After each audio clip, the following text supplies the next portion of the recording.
Complete college basketball's greatest rebound and rebuild with a championship. If you're going to war and I'm coaching, I'm taking these guys. Baylor, kings of college basketball, #1 in the land, and the trophy is coming to Waco. Baylor, one of the great turnarounds in college athletics history, national champions in year 18 for Scott Drew. Our fans that have been with us for the lean years, the good years, and our administration, President Livingstone, Mac Rhodes, they all deserve this. The city of Waco deserves this. Hey, Texas, we got a national championship too. The state deserves it.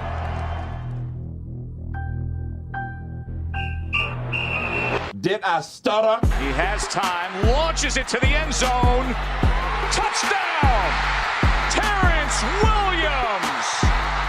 But they are who we thought they were, and we let them off the hook. The 2011 winner of the Heisman Trophy is Robert Griffin III, RG3! Welcome to Up Tempo on SicEm365 Radio. Langoliers, base hit to center, and the Baylor Bears win their first Big 12 tournament championship.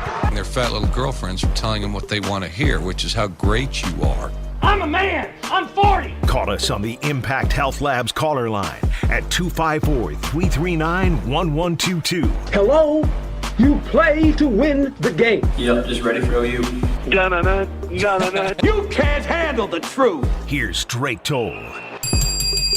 Welcome into the Petty Clinic Low T Bears Den. Happy Jersday, everybody. Drake Toll alongside J.D. Pickell, Armstrong Sims. A big week in Baylor athletics for a couple of the smaller, quote-unquote, smaller sports that are taking on postseason action this week. Not only that, though, you got baseball against Texas Tech this weekend, softball going to Iowa State in Ames, and then coming back for OU on Tuesday. And how about a little bit of acrobatics and tumbling tonight? A little bit of tennis. Tennis tomorrow. We got it all. It's a buffet. It's pick your poison. Whatever you want, Baylor sports, you got it. Even spring football, which is probably not under the smaller sport variety, but it's a smorgasbord. A smorgasbord. Smorgasbord. It's a charcuterie. What do they call those? Charcuterie. Charcuterie? Charcuterie. Are you sure? No, no. Yeah. I'm pretty sure it's charcuterie. Charcuterie? Maybe that's what it is. Armstrong, do you know? Oh, he's nodding his head. Yes, it's charcuterie. Thank you, Armstrong. Today on Up Tempo, we've got phone lines open for the entire 11 to 12 hour, the Blonde Boys Power Hour, getting you guys involved, talking spring football, acro and tumbling tonight, and tennis coming up tomorrow with the Big 12 Championship Tournament. Then we got Nick Stacks joins the show from Baylor Men's Tennis. That's at 12:05 today. We're going to hear from Casey Maxwell, the head equestrian coach. There it is. They knocked off all there what you got some questions for her. And then you got Baylor acrobatics and tumbling coach not Kim Mulkey, Felicia Mulkey. Yes. There's Kim Mulkey. There's Felicia Mulkey. We got bites from her. She talks about tonight's match with Oregon in the national semifinal. And then Joey Scrivano joins the show with Baylor women's tennis at 1:30 today. So we're jam-packed. Nikki Stacked show. Nikki Stack show. Yep. Nikki Stack show. It's Nick's show today. It's Nick's show. Going to be a good one. And we 254-339-1122. Phone lines are open as well. I want to give a shout out to Jeff. I'm not sure if Jeff's watching right now. Jeff Lincecum. He sent this in. It is a goat trophy. It's a trophy that has a little goat on it and says Up Tempo Tour Guide Tuesday Champion. That's special. I want to send it right back to Jeff because Jeff is the real goat. Jeff won Tour Guide Tuesday. Jeff's the real goat. Is his dad Tim Lincecum? His brother's Tim Lincecum. No. Yep. Actually, is that Nope. Is that not confirmed nope, yet? Not confirmed. Idea. It might be true. We don't know. It could be true. It could be possible. It's possible that his brother is Jeff Lincecum. 254-339-1122, the Riverbend Liquor and Wine text line. Oh, gosh. Don't get me started on the Riverbend Liquor and Wine text line. I'm going to get you started on the Riverbend Liquor and Wine text line. Yeah. Okay, at your own risk. I've been working on the ability to say that. I still can't say it. Riverbend Liquor and Wine text. Dude, it's so hard. Riverbend Liquor and Wine. It is a tongue twister. Also, Baylor softball has rescheduled their Oklahoma series for next Tuesday, and guess what it's on? ESPN Plus? ESPNU. No. ESPN's coming to town. Never graduate? Never graduate. There we go. Never graduate. Run it up. Wow, that was good. ESPNU is coming to town to Waco on Tuesday for Baylor and Oklahoma doubleheader at 4 and 6:30. Okay. Doubleheader. And you'll be there. I will be there doing Let's the PA. go. I'll be doing the That's PA. reason enough to be there. Oh, yeah. I'm sure like Beth Mowens will be in the booth to my right. Are they 100% capacity? Softball is 50. Okay. But because I've yet to go to see you on the mic, and I want to go. So That's maybe Tuesday. so maybe that's the time I go. It's Oklahoma. I'm not gonna just be at home like an idiot. They're the number while one team you're in on the country. mic. Number one team in the country. We got Steven from Virginia on the impact or on the caller line right here. We haven't had Steven from Virginia in a long time. I know. Steven, what's going on? Happy Jersday. Happy Jersday, guys. I like those jerseys. Thanks, Steven. He always celebrates Jersday. Steven does always celebrate like 4 or 5 jerseys. Good ones too. What's up, Steve? So I'm looking towards the spring game a little bit on the weekend, and with a little nostalgia in my memories today, Baylor Athletics popped up with a post called Quarterback Showcase from 2017. Wow. In where they showed Zach Smith's numbers, Charlie Brewer's numbers, and Anu Solomon's numbers. Wow. Now, Charlie didn't start the season, but his numbers from spring day were 8 of 12, 103 yards, 2 touchdowns, 7 carries, 44 yards. He threw for the highest throwing percentage or completion percentage. He had the second most passing yards. He was the only quarterback to throw multiple touchdowns, and he had a higher yards per carry than any of the other quarterbacks who toted the rock that day. In a spring and by game. the end of the season, I think we all knew that Charlie Brewer was the best quarterback for that team. I bring this up because this is the last time there was a quarterback competition that was more than 2. And so with a quarterback competition, I'd really love to see what comes out of this weekend. And especially, I have to say, to people going to the practices who might be disappointed in the explosion of the offense, really hard to play against this defense. This is going to be a wonderful defense, and it just makes me think that they're going to get so much better after going through a whole spring practice of facing this defense and a fall camp of facing this defense. There are other programs who get it kind of easy during practice, I don't think Texas Tech defense really stepping up to stop them on in spring practice. So I think, iron sharpens iron, and it'll make the Bears better. I have a Bear Games question for y'all. Yes. Oh, wow. Yes. All right, so pick your own sport, basketball or baseball. If you're a 5-star recruit and you can go anywhere you want, you will get whatever playing time you want. What is the one school that's going to make the Baylor coach that's recruiting you nervous? What's the one school that Baylor's like, oh, my gosh, I know he's a big Baylor fan and he's loved Baylor his whole life, but this school could really snag him? If it's baseball, I would say Arkansas. That's not even being from Arkansas. I would say Arkansas because it is an elite baseball atmosphere, school, facilities. Arkansas and Ole Miss would both. That'd be 2 that Baylor would be like, oh man, They play some ball down there now. they're playing some ball. They play some ball over there. For basketball? For basketball, Are you saying personally, or are you saying like for that coach they would be nervous? Like in terms of me potentially going to that school? Who's in your sport? Right. So I guess, JD, we're talking about football now. What's the one school that when you're reaching for the hat on signing day and you're reaching for the Baylor hat, in the back of the mind, you're like, ooh, I really had pitched this school. Or your recruiter is going back to Coach Aranda and saying, look, he sounds like he really loves Baylor, but it's a toss-up between Baylor and blank. I think from a culture standpoint, the one that comes to mind is Clemson. Just family atmosphere. Dabo Swinney might be one of the best human beings next to Scott Drew in all of the coaching world. And they win a lot. They win a whole lot of games down there, obviously, in Clemson. So that would be the one that I think right off the bat, I'm like, golly. Just from a culture fit, if you get a good kid who cares about the relationship aspect and the winning aspect, I mean, Clemson is one of those ones that's hard to recruit against, I'm sure, especially in the South. I think basketball-wise, it's still tough not to say Kentucky. Yeah. Because the pageantry, Yeah. you're going to get a packed house every single time you go out there to play. You're a 5-star. You're playing in front of a rabid fan base. Yeah. It's a fraternity. It's a cult fan base for that basketball program. So I think it'd be tough not to say Kentucky. Who is your 3, Steven? Football, basketball, and baseball. So for basketball, I think it would be UCLA. I think the pageantry of UCLA, Pauley Pavilion, and the history, and I really like Mick Cronin. Had Steve Alford still been the coach, I probably wouldn't have said UCLA, being 100% not a Steve Alford fan. Fair. But I think for basketball, it's coming down, and I'd love to live in LA, and that would be really exciting.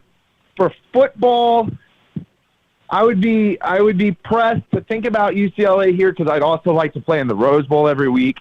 But it'd either be UCLA or Notre Dame. And then for baseball, I like the Arkansas pick or the Ole Miss pick for baseball. Yeah. I don't think I would have done as well in the SEC. There are a lot of hard throwers in the SEC. But I definitely think that, those Ole Miss people really care about their baseball team. And there's not much professional sports in Mississippi. So people are going to those Ole Miss games and making a big deal out of them. That's it. Do y'all have their game questions for me? I've got one. When you go to a game, whether it be football, basketball, baseball, where is your ideal spot? Where is your seat going to be ideally if you could pick? That's a good one. So at a baseball game, I usually like sitting, if I'm going to see the Cardinals, which I do pretty regularly because they come up to Washington, I like sitting on the third baseline because that's where the Cardinals dugout is in Nationals Park, or the visitors. In a basketball game, I don't mind sitting a little higher up. Just me. I know a lot of people don't, because I feel like I can get a lot better view of from filming and from getting a view of how the offense is working. As a person who did not get a lot of playing time on varsity basketball, I know how to take film and see basketball and film basketball games. So I like sitting up high at basketball games. And then at football games, I'd like to sit somewhere along the sidelines. I don't have really I'm coming to the West Virginia game in the fall, and they want to sit on the 50-yard line, and I'm not sure if I need all that. Just coming to a Baylor game is good enough for me. Nice to be into the action. Do you have one? Big games question. I was going to ask, what is your game day superstition?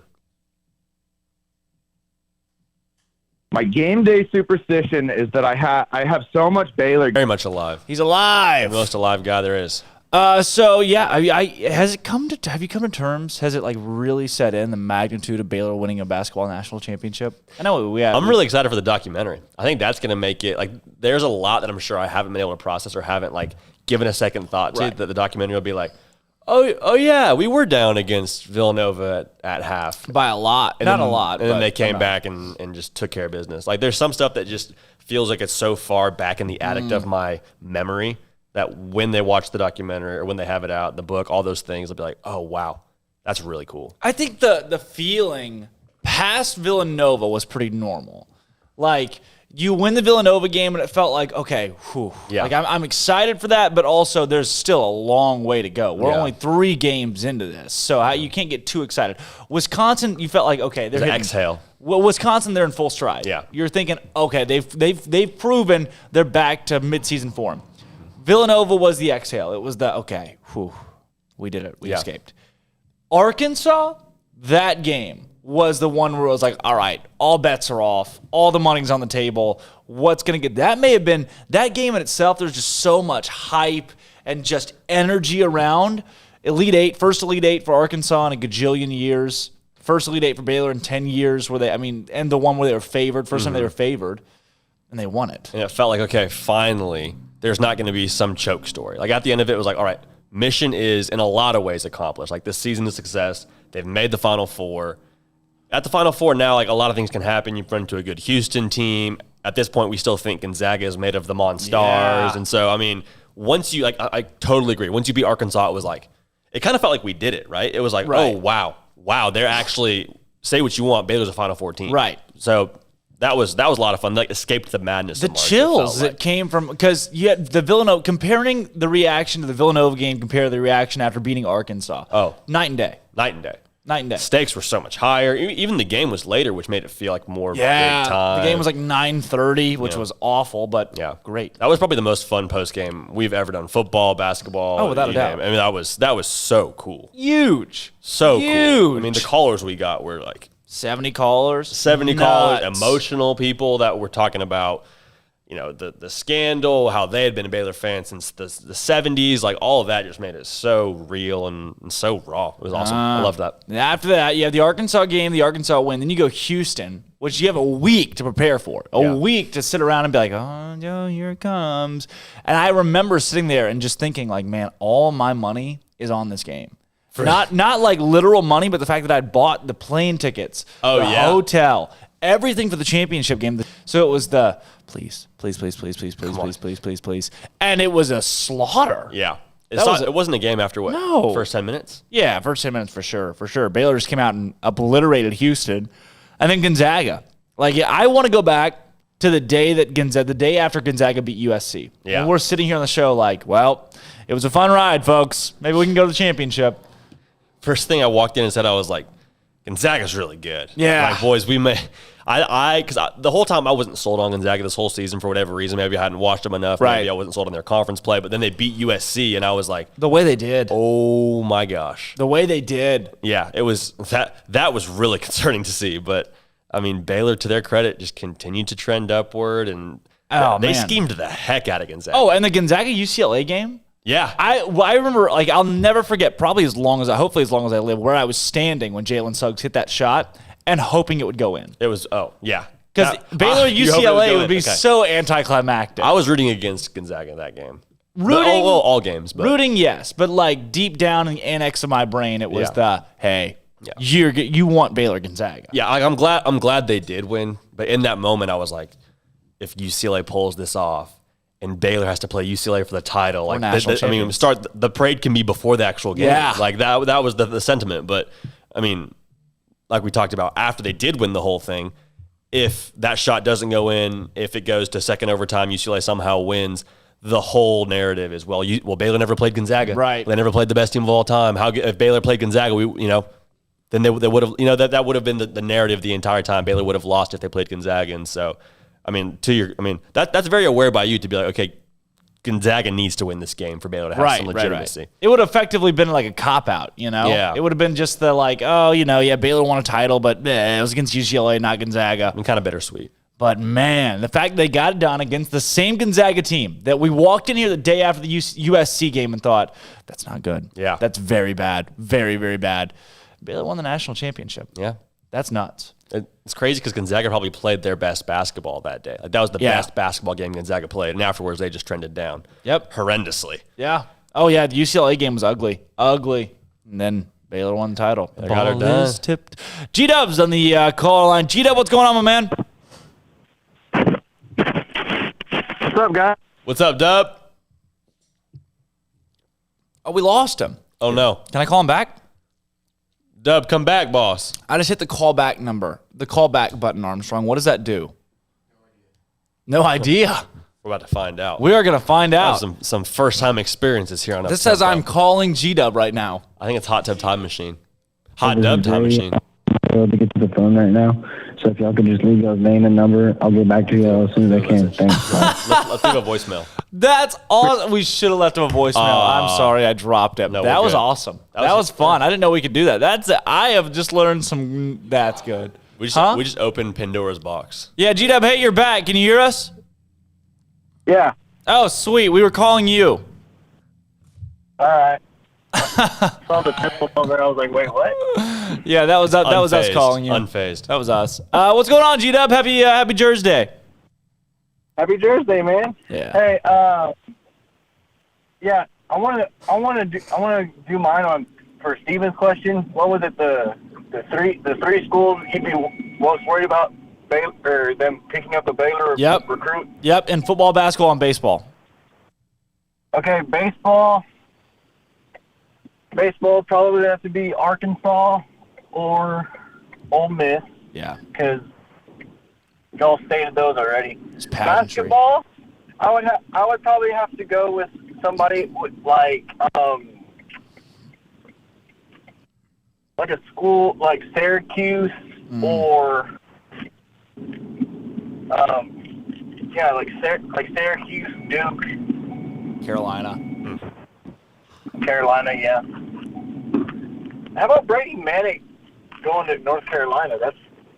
Yeah. I didn't see that coming. I'll tell you that, G-Dub. I did not see that coming. Yeah. I think, too. Yeah. Who's the West Virginia?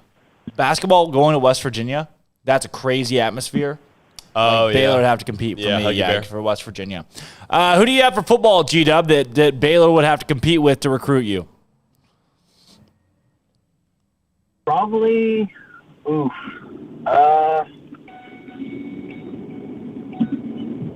about let's go. See, my top three would be Baylor.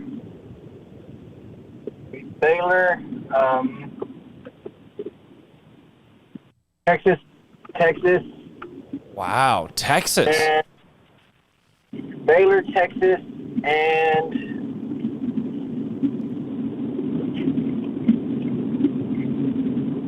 I think this was tough. Ole Miss will play for the Lane Train. Ole Miss. Interesting. Wow. What a conglomerate of teams here, too. Texas. I like that top three. The volatility of Texas. I think A&M would be a cool place to play. I didn't say it on the air. But Oklahoma, too. Atmosphere-wise, that'd be neat places. Man. But Clemson, The Rock. Yeah. Oh, there's a lot of cool places in college football. There really are. Yeah, Virginia Tech, the Inner Sandman. Yes. South Carolina does the Darude Sandstorm. I haven't seen that. Oh, it's nuts. It's nuts. Is it cool? G-Dub, you have any more questions for us? If y'all needed a bodyguard, who on the football team would be your bodyguard? Ooh. And it can't be off move. I was gonna say Ika in a heartbeat, man. Oh. I gotta pick a bodyguard from the. Okay. I'm gonna go TJ Franklin. Really? I had a walker right next to him. He was hysterical. Yeah. He's a big dude, too. I've heard a lot of really good things about Grant Miller, but I think Terrell Bernard's just jacked. Yeah. I think Terrell Bernard's just jacked. Hard to argue there. So hard to argue with that. Give me Terrell Bernard. G-Dub, who's your bodyguard off the football team? What about Cole Maxwell? Yeah. Okay. He's a big boy. I'm probably not messing with him. He's probably eliminating a lot of problems before they even start. I'm not. Right. Thor Radoni could probably take me out. Hey, G-Dub, thanks for calling, man. Always good to hear from you. Yes, sir. Beautiful. Appreciate you, Dub. All right, now we got T-Rex on the phone line here. T-Rex. Let's see what we got. Hey, can you hear us? Hey, what's up, guys? What's going on, T-Rex? Hey, just packing my bags right now for a long-filled, hopeful, I have to count the days. 5? What is Thursday through Monday would be 5 days, right? Yes. I don't know, I was a business major, not a math major. You don't got to know math in business unless you're an accountant, and you just hire people to do that crap.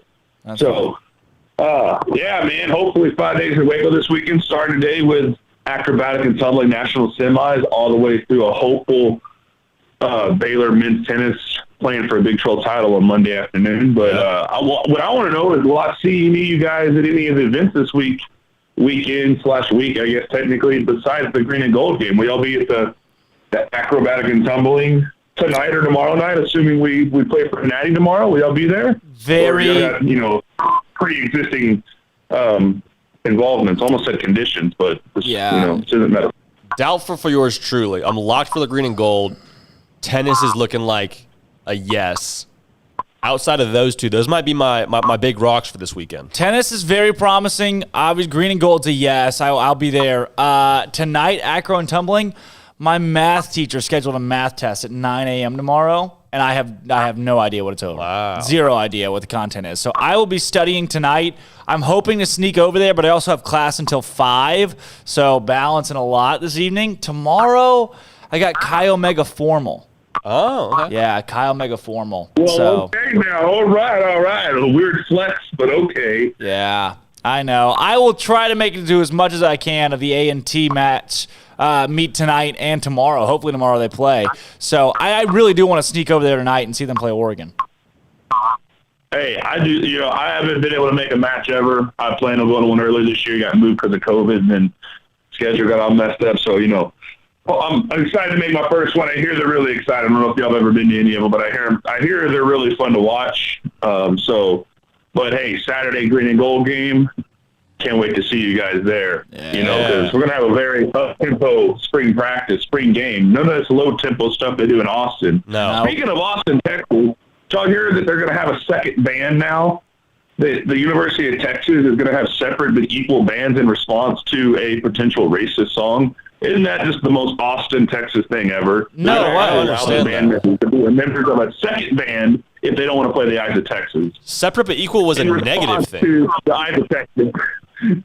Yeah, separate but equal was a negative thing based on the integration in the South in like the 50s and 60s. That was a negative thing. That was like a separate but equal, but not really equal. That's a bad move by Texas. Exactly. Why would I don't get that. I'm sure no one would actually say otherwise. Austin is usually considered the most liberal metropolitan area. Maybe Houston, I don't know, but you know, it's funny. Texas just can't stop but shoot themselves in the foot, and it's hilarious. And I just, you know, anytime there's negative publicity about Texas, you know, you just gotta laugh at it. What? No.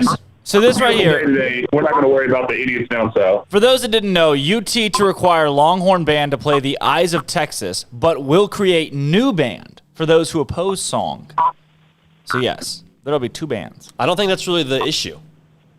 Like, the issue is the songs being played, not who's playing. Yeah, I don't think that helps the cause. I don't think that does anything. What? I don't know. Hey, all gas, no brakes, man. All brakes, no gas, baby. Wow. Wow. What else you got for us, T-Rex? Yeah, we got some Bear games. Questions I keep hearing. So we've got, where is your ideal place to sit at a football game, considering it sounds like open seating pretty much at the spring game this weekend? Well, spring game probably will be paying the most attention that I've ever paid attention at a game because I won't be inebriated. So probably still first level. I'm a first level guy if possible, you know, when possible, 100 level or whatever you want to call it. But probably midway up, you know, just so you can get a good scope of the land. But if we're talking an actual football game, if it's an away game, put me on row one, baby, right in the middle of their student section. But that's neither here nor there. I'm just an animal. Put that on a sweatshirt. Yeah, I think Drake and I decided we're going to be right around the 50, a good bit up on the press box side. So we'll make sure we connect. Second question for Bear games. What's your game day superstition here? Spring game day superstition. Spring game day superstition. Or acrobatics and tumbling superstition.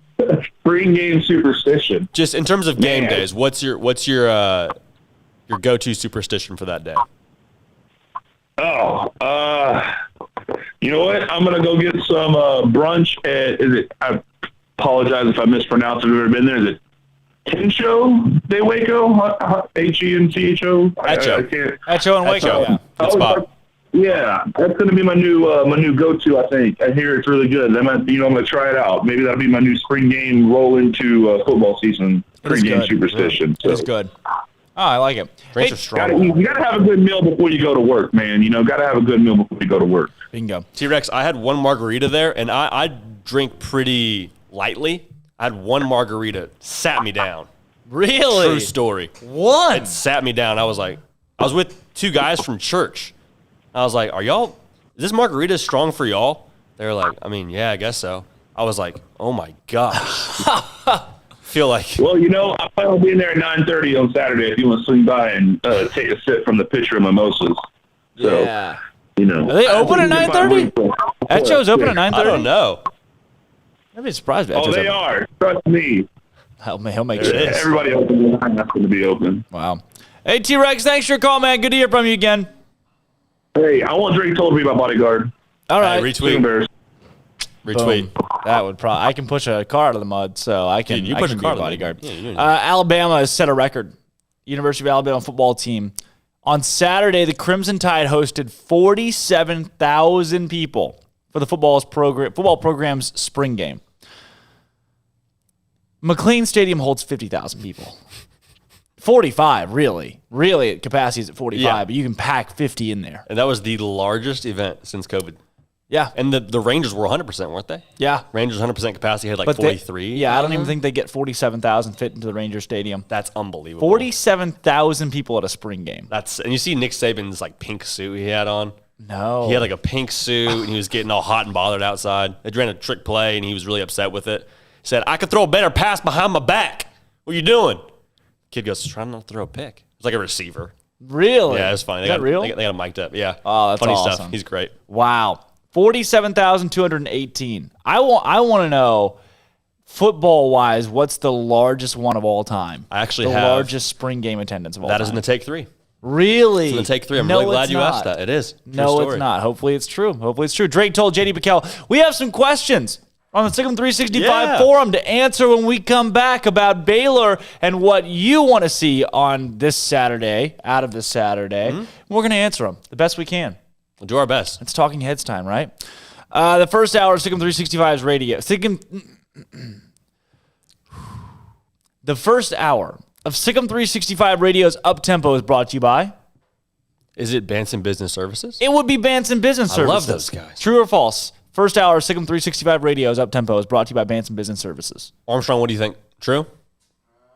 Let me think about it for a second. Armstrong is going to table that. I'm going to say true. Armstrong, what do you say? I haven't used any falses yet, so I'll say true. Processing. True. True. Okay. Dead or alive, Banson Business Services. Very much alive. Probably the most lively business service there is. We have an alive right here. Armstrong, what say you? Processing. Alive. Green and All blank. right. The word is Banson. Ooh. All right. All of us on three. Are you have yours? You have yours? I have mine. I got mine. You have yours? 1, 2, 3. Business Services. Oh, what?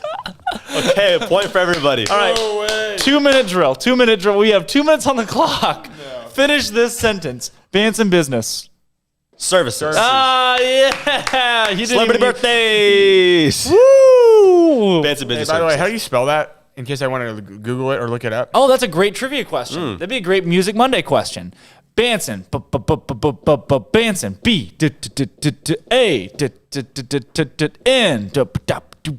C, I, N, Banson Business Services. And in case I couldn't follow along with that, it's BANCIN, right? Name the song, though. Name the song that we just sang. I just wanted to clarify. Music Thursday. BANCIN. That's it. That's the song name. That's the song name. He got it. Banson Business Services, owned by Baylor grad and SicEm365 premium member Jonathan Green. Heck yeah. Banson Business Services offers a full suite of business support and financial services. They specialize in bookkeeping, payroll, outsourced CFO services, and consulting. They can help you with your taxes. Their business... Does it help me run my business? Their business will help you run your business. You say, I need help running my business. They say no more. I'm Banson Business Services. And I'm here to help. Visit SicEm365.com/Banson, BANCIN for more information. This is Up-Tempo. Rise and shine. It's Baylor game day. How about we celebrate Jersday with some flair? Oh my gosh, who writes this?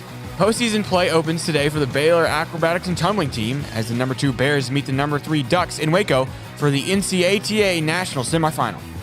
The first meeting between the two teams ended in Oregon win by less than a point, but the Bears avenged with a 4-point victory in the Farrell Center just a couple weeks ago. Coming into the championship meet, the NCATA announced its season awards with Emily Tobin of Baylor winning Most Outstanding Player in the Sport alongside the Bears' Riley Shimwala, who notched Freshman of the Year. Tonight's match on the Brazos takes place at 7 p.m. on ESPN+. Elsewhere, the Baylor softball team hammered Sam Houston State at Getterman Stadium last night in an 8-0 Mercy Rule win in just 5 innings. It was a 3-run first inning and a 5-run third thanks to a monster 3-run home run by Taylor Ellis. The win snaps a 7-game losing skid for Baylor as the Lady Bears head to Ames, Iowa for a meeting with Iowa State this weekend. And consider the Big One rescheduled. The softball team will now meet number 1 Oklahoma in a game that was previously postponed due to COVID on next Tuesday night for a doubleheader at 4 and 6:30 on ESPNU. And in college basketball, Keontae Johnson will stay at Florida over declaring for the draft. Charleston guard Zep Jasper is transferring to Auburn. Alabama freshman Joshua Primo is testing the draft, and reports have emerged that Danny Manning will be moving to Maryland as an assistant. I'm Armstrong Simpson. That's all the news that is news in college sports. It's been Armstrong's Minute on SicEm365 Radio's Up Tempo.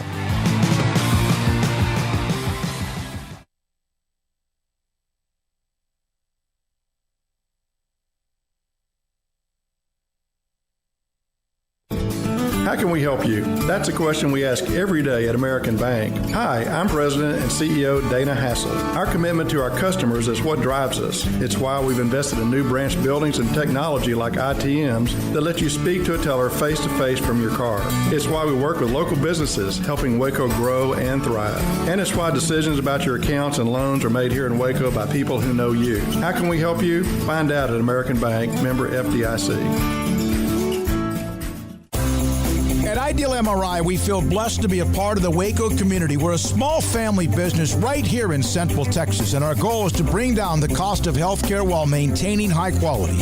At times like this, the cost of healthcare has never been more important, and unfortunately, significant illnesses and injuries still occur. That's why Ideal MRI is open and here to serve you through the difficult time. We offer premium MRIs just like a hospital with state-of-the-art technology and specialists, but you'll pay less. Sometimes thousands of dollars less, whether you're using insurance or not. At Ideal MRI, we accept most insurance and there are no hidden costs. Even offering financing if that's needed, everything included in the price, and you'll not get something as a surprise in the mail later on. If you need an MRI, ask your doctor about Ideal MRI. They'll know. You can schedule an appointment safely from home online in minutes at idealmri.com or give us a call, 833-IDEAL-MRI, idealmri.com.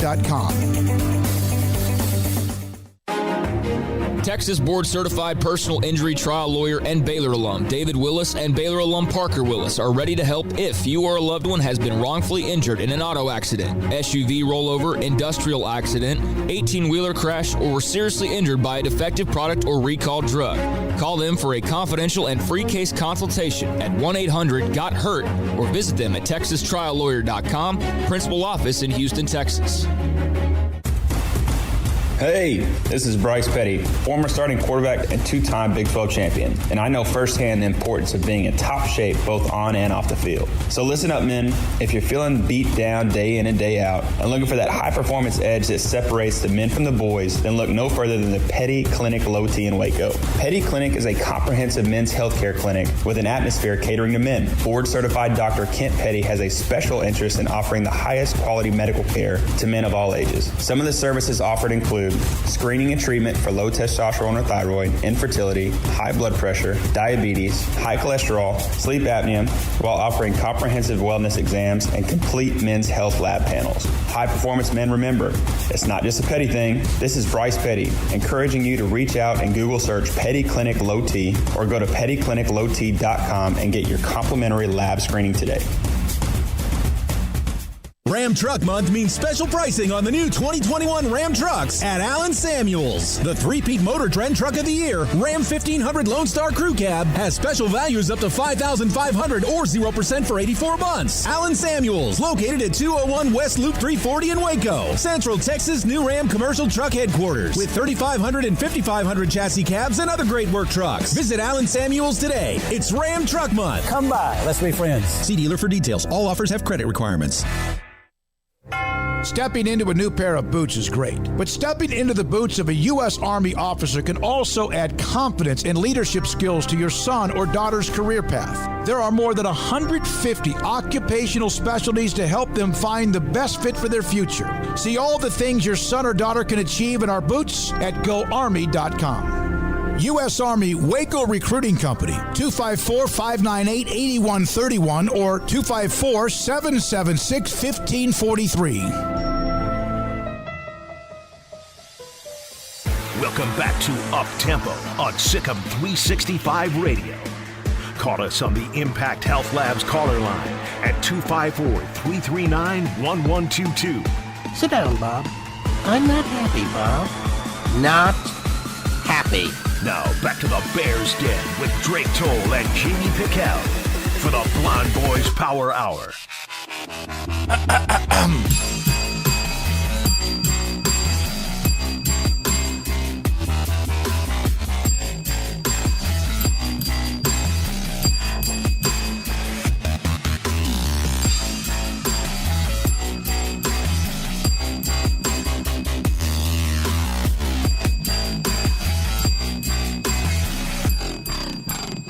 Welcome back into the Petty Clinic Low T Bears Den. I'm Drake Toll alongside J.D. Pickell and Armstrong Sims.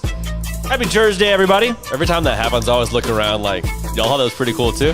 Like, I'm pretty pleased with us every time we do that. It's always neat. I always have a little boyish smile after that. With the cameras. Woo! Yeah, I'm really just along for the ride. It's a good day today. After that, it's just like, all right, here we go. Comes the bell, comes the cameras.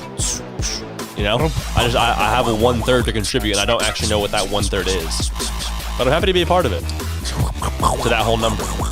Keith Fetters says, tailgate for Saturday, ? Location and time, ? Looking like it could be a container operation. I saw something about Ashley posted on here saying, do people have interest in that? So if you haven't already gone onto the board and seen, there's a topic on the Premium Insider forum talking a little bit of spring game, but Ashley was pitching the idea of a tailgate. I'd be up for that. I like the idea of a tailgate. I would be at a tailgate. I would go. Yeah. You can see me there. I've been known. I've been on a tailgate before. Tailgate. So we got some questions here. I want you to help us out. Yeah, man. So we got, basically, last night, I'm sitting there in my room, and I want to know what the people of the SicEm365 Premium Insider are thinking about this spring game. Because spring games are funny. You never know exactly what you're looking for. Is it meaningless? Because you're playing yourself. Like what do you watch? And I think that's been the big thing I thought about is how much stock do you put into it. So I said, hey, let us know what you're thinking. Let us know what you're thinking, good people of SicEm365 Premium. And it got no bites. So I went on there. I edited the topic. I said, for starters, what do you need to see out of this new offense to sleep a little easier before game one? And let me tell you what, it was like midnight, and it still didn't get many responses. But I wake up. We got a few people asking some really good questions. We got some bites. The fish are biting. One question in particular said, do we have playmakers along the defensive line, or are they merely blockers for the linebackers? That's from SicEm365. One, thank you for your question. Two, I think based on this defense being a 3-4, with 3 down linemen, they do different looks, but I really think with Ika, he is an enormous person, but he'll also be an enormous playmaker. Watching him in the open practice, dude, he was in the backfield every single snap. It didn't matter who was blocking him, whether it was Grant Miller, whether it was Connor Galvin pulling around. Like, it did not matter. He was unstoppable. So I think typically it's fair to say, hey, are they blockers with how exceptional this linebacking group is with Terrell Bernard, Dylan Doyle coming back? It's fair to say and fair question to ask. But I really think that we're going to have some ballers on the defensive line this year. I think TJ Franklin also takes that next step and wreaks havoc. Going to be a lot of fun.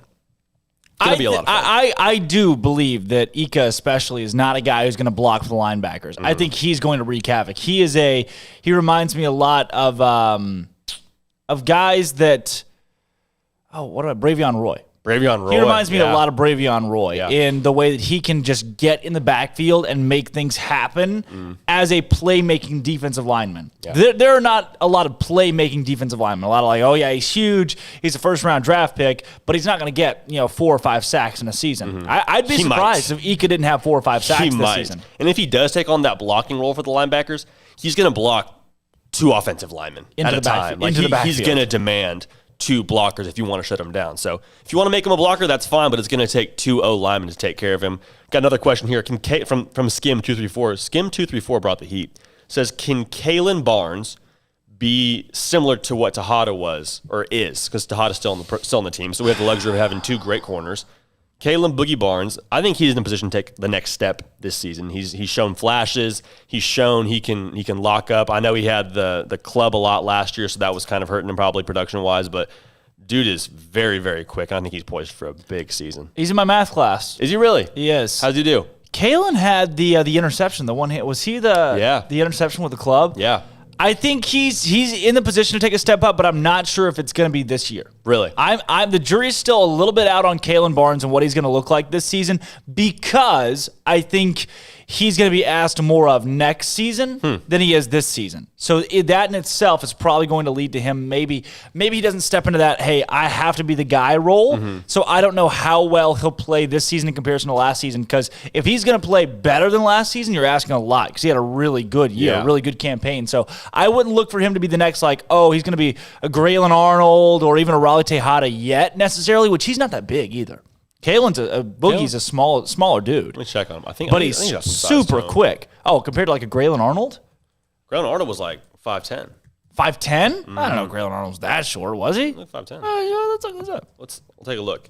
But all that to say, I'm with you. I'm excited about his maturation process because he's going to be someone who's 5'10". Graylin Arnold was 5'10". Yeah, well, he's still alive. How big is Kalen? Kalen got some size to him, I think. But all that's to say, I'm excited because he's played before. He wasn't always healthy last year, but to his credit, played through injury.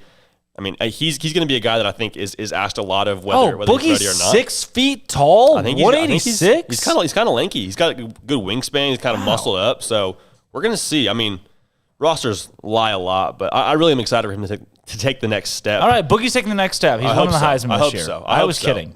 Kalen Barnes winning the Heisman. There you go. I hope so. Here's a good one.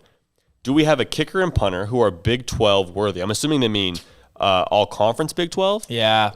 What's your take on that? I think John Mayer's.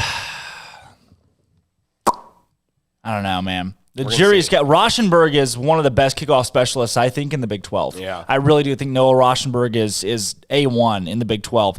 I am very leery of John Mayers. I just am. I don't know if he's an elite Big 12 kicker, but he's good enough. I think he will suffice. He was really good in that 2019 season down the stretch, that middle of the season when he was just yamming game winners left and right. Yeah. But I think you've got a different we saw a different John Mayers this past season where if anything past 35, you're like, oh, God. Yeah. Please don't kick it. We have kicked it the West Virginia game. Yeah. Where you're like, why are you kicking it here? We have done this the last 4 times, and we have missed all 4 of them. And we need touchdowns. I think it was a windy day that day too, but you need touchdowns. Like I think the offense can help him out, which sounds very obvious to say is, okay, the offense got to help out the kicker, put him in good position. But I really do think that's going to be a big part of his success is, A, having the game morale as a whole, just have the game going Baylor's way a little more, because when your team is down by 10 points and you haven't done anything offensively and you're the only hope to give any sort of production, that's even more pressure than you already have to be a kicker. So I've never been a kicker. I don't pretend to know what it's like, but having the morale of the team behind you is going to be a big deal. So if the offense can just put some drives together, take a little more pressure off him, then I know his job's already really stressful. I'm with you though. I think putting him inside of that 50 yards is going to be crucial. He's going to make a bunch of extra points for any kicker. He's going to make a bunch of extra points. That's the plan. Very good at extra points. Let's see. We had a lot of great questions. Have our backs grasped their assignments with chipping and blocking and pass protection? That's a great question. You played football, so. That's a great question. Well, I mean, truthfully, I don't know. I think we're going to see a lot of that. So for those of you that don't know at home, chipping is essentially where the running back will have a route on a play, and he comes in and lowers his shoulder on that edge defender as they're getting out for their route. So it's essentially just like high five for your offensive lineman, making his job easier and coming in and chipping. And that's a really big culture thing. That's an attitude thing. The best coaches I ever had are the ones that emphasize chipping because, one, you want to help out your big boys, and 2, it just establishes a mentality of, okay, we're going to be physical, and all across the board we're going to be physical. Skill players up front, it sets a tone. So I think that's a great thing to watch for, especially in the spring game. I mean, do I have the answer to that? Absolutely not, but I think we're going to see that as this team progresses, and I hope so, especially with Grimes and Mateos and everything that's been advertised with them with, hey, we're going to be blue collar, we're going to be tough up front, we're going to be a team that's more physical, which we didn't see last year. So the answer is I hope so. I really hope so. I think that's a great thing to watch for, especially with Quaylon Jones. He's going to lower a shoulder on you. That'll hurt like the Dickens. This from Bear Doc. 15-yard out routes thrown on a rope. That's what he wants to see from starting quarterbacks. Sounds like Kyron Drones. Do we have a guy that can do that right here, right now? Kyron Drones threw one in the open practice, and I was like, okay, but he's got a cannon. I don't know about 15-yard out route. That's an NFL kind of throw. If we can have guys that can throw 5 to 10-yard out routes, I'd be pumped. Blake Shapen. I think Shapen can do it. I'm still worried about Bohannon and Zeno with a 15-yard out. I have more confidence in Shapen and Drones than I do those two on 15-yard outs. I wonder how much we're going to ask them to do that. I kind of hope that they're not having 15-yard out route be the bread and butter of the playbook. Probably not bread and butter, but if they have to make that throw to get a first down late, can you do it? Can you fit it in there without throwing an interception? Zeno's got some arm talent. He was an Elite 11 guy. Blake Shapen had a USC offer, which I put a lot of stock into. Whether it's too much or not is up for debate, but I think USC just does a great job recruiting quarterbacks. So if you get an offer to go play quarterback at USC, you got some dog in you. You know what I'm saying? You got the arm talent to get it done, or at least they think you do, and I think they do a great job of evaluating quarterbacks. So, yeah, I mean, as a whole, I'm fired up for the spring game, man. It's going to be fun. Yeah, we got a caller on the line here from Arlington. Caller, it skipped your caller ID, so I have no idea who it is. It's the man. Hey. What's up? He said it's the man. It's the man. What's going on, Cam? How are you today, man? Good. How are y'all? Better now, boss. Yeah, hey, it's Jersday. You know, we got the jersey, repping the jerseys today and getting ready for a big weekend in Baylor sports. So I'm excited. Are you excited? Yeah, I am. I'm looking forward to the baseball series with Tech. We got to take at least, I think we got to win the series to make a statement. Yeah, I think Baylor's on the bubble right now. Kendall Rogers has Baylor making it into the NCAA tournament in baseball, which is going to be tough this year just because the schedule, the rest of the way you're not playing it. I mean, not everything's easy. It's the Big 12. So what do you like about the Baylor baseball team, though, Cam? What do you think is going to help them out if they're going to be able to take down Tech? I think everybody has to perform. Jared McKenzie's had a great year. I saw Jack Pineda's had a pretty good year. Davion Downey. I mean, our pitchers have done well. It's just when we get to that point, like, we like to blow leads, and it's not the best. Yeah, it's frustrating from time to time. Jared McKenzie, though, he's an animal. His bat and Andy Thomas, you juxtapose those two guys. Andy's like 29. Yeah. Jared's like 17. And those two guys raking on a baseball field this season is unbelievable to watch. But Cam, Tech's good, man. They got a lot of really good pitching, too, don't they? Yes, they do. They do. It's going to be tough. Jared McKenzie, isn't like 3-time All-American as a freshman? Yeah. Like 3-time freshman All-American? Yeah, it was not. Yeah, because he's a freshman. He's been a freshman every forever, year. Yeah. Cam, so we had a question earlier in the show that I want to ask you. Say that you were playing baseball, 5-star athlete, could go anywhere in the country. Baylor's recruiting you. Obviously, you want to go to Baylor. Who's the one other school that you really have a hard time turning down? Well, there's two. Ole Miss and Vanderbilt for baseball, but I think Vanderbilt would be the one I couldn't turn down. Yeah, good degree. Rocker. Come on, Lighter. They're good. They got a good team this year. What about in basketball? What would it be in basketball? Oh, Baylor. Can't turn them down. Can't turn them down? What if you had to turn them down? If you had to turn them down. If I had to? You had to turn them down. I would probably... As of right now, UCLA would be pretty cool since their team's on the rise. They had a Cinderella run last year. True. Mick Cronin's a great coach. I love the Mick Cronin hire at UCLA. They're back. That's weird. It's well, like all those like top 3 seed UCLA teams that just dud. Cronin does it as an 11. Football, Cam. 5-star in football. You got Baylor recruiting you really heavy. You want to go there, but there's one other team. Who's the other team that you would really consider?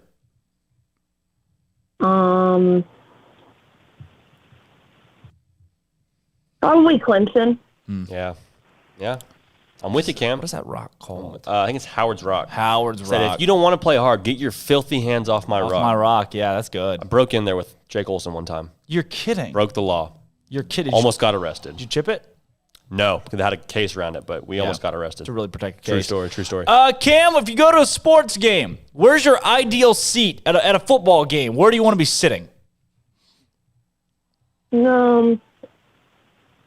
Well, I liked ours for season tickets. It was right on like the 40-yard line on the Baylor side by the end zone on the Jumbotron side. Wow. 40-yard line. Must be nice. But I'd also like to be in like the first row on the 50. What the line? Some Baylor line action. Yeah. Oof, that's a nice spot to be. What do you have for him? Oh, Cam, you have any superstitions for game day? For basketball, it was the beanie. And it worked like a charm. Yep, jumping on in the pool. Football, I just wear the same shirt every week. Okay. Wow. I mess with that. See, if it's broken, say I wear like a shirt and they win, it's like, oh yeah, I'll wear that shirt again. And if they lose, it's like, all right, I'm not going to wear that shirt again. You know? Stupid shirt. Yeah. Cam, you got anything else for us? Nope, that's all. Always good to hear from you, man. Thanks for calling us. Bye. Bye, Cam. All right, let's play a little game. You want to play a little game? Let's do a little game, huh? Y'all like games? I like games. Let's run it up then. Let's run it up. So we'll take 3 actions. 3 are true, 3 are false, or are they? What? They are. 3 are true, 3 are false. Yep. True story. Or is it? We've got Stakoviak. Nick Stakoviak is at 12:05. I love we're it. Gonna do so some we got take 3 and then have Nick Stakoviak. Stakoviak. Never met a Nick Stakoviak I didn't like. Oh, wow. You know what I'm saying? I met a lot of Nick Stakoviaks, too. Here we go. First one, true or false. Miami football was once a part of the Big East Conference. Shoot.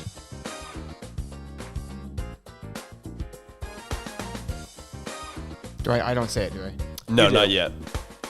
Yeah, you do. We do. Oh, yeah. What am I saying? False. Never played this game before. I say false. You say false? Okay. Scottie Pippen, the Scottie Pippen, scored more career points than Michael Jordan. 32,000. True. Oh, I don't know if the number's true, but I know he did. Yes, true. Okay.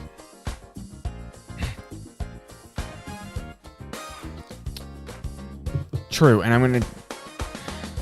Phone a friend? No. Keep So the amount isn't specific, just okay, true or false. True. Okay. True. Joe Namath, Broadway Joe, still holds the most career starts for a Jets quarterback.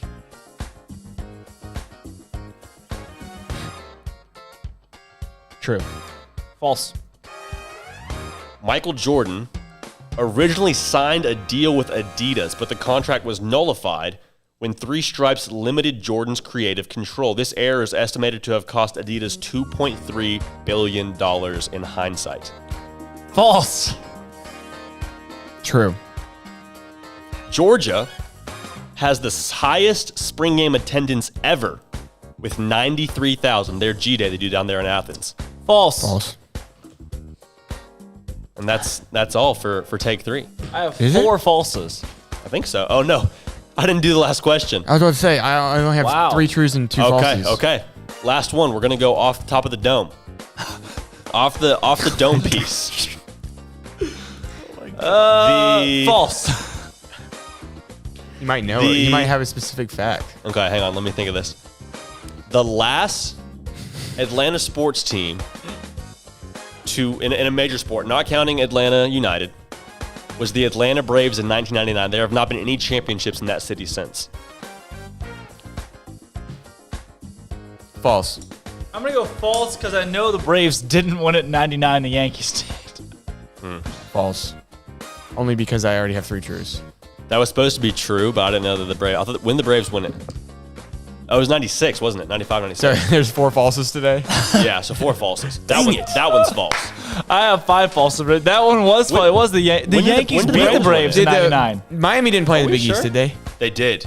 No. They did. I felt like that was maybe too weird to be I remember false. a Miami with a Big East logo, but I didn't think football. I thought it was like other sports not named football. 95. I'm tripping. Okay. 95 Braves won the title and really? 95. Wow. Okay, so today has been a bit of a take 2 or take 4, depending on how you slice it. All right, so Miami football was once a part of the Big East Conference. Michael Jordan scored more points than Scottie Pippen. He had 32,000. I think Scottie Pippen had like 18,000. Really? Wow. Joe Namath still holds the most career starts for a Jets quarterback. Think of all the quarterbacks. They've gone through so many guys, it's kind of becoming like Browns-esque. I got that. You got that. Namath was like the 70s, That's too. 1 point for me. Yeah, Namath's been a long time. They won Super Bowl 3. Think about that. Michael Jordan originally signed a deal with Adidas. Made that up, but if they did, I bet it would cost somewhere around $2.3 billion. Or more. Y'all both nailed that. Georgia does not have the highest spring game attendance. Nice. Ohio State had 100,000 in 2016. 100,000 spring game. 100,189 people. We're going to see that much on Saturday. Just outside the stadium, 40,000 people that can't even fit in. We're going to have some homies on. Begging to get in. It's going to be homies on homies lap then. We might be doubling up. I'm here for that. Standing room only?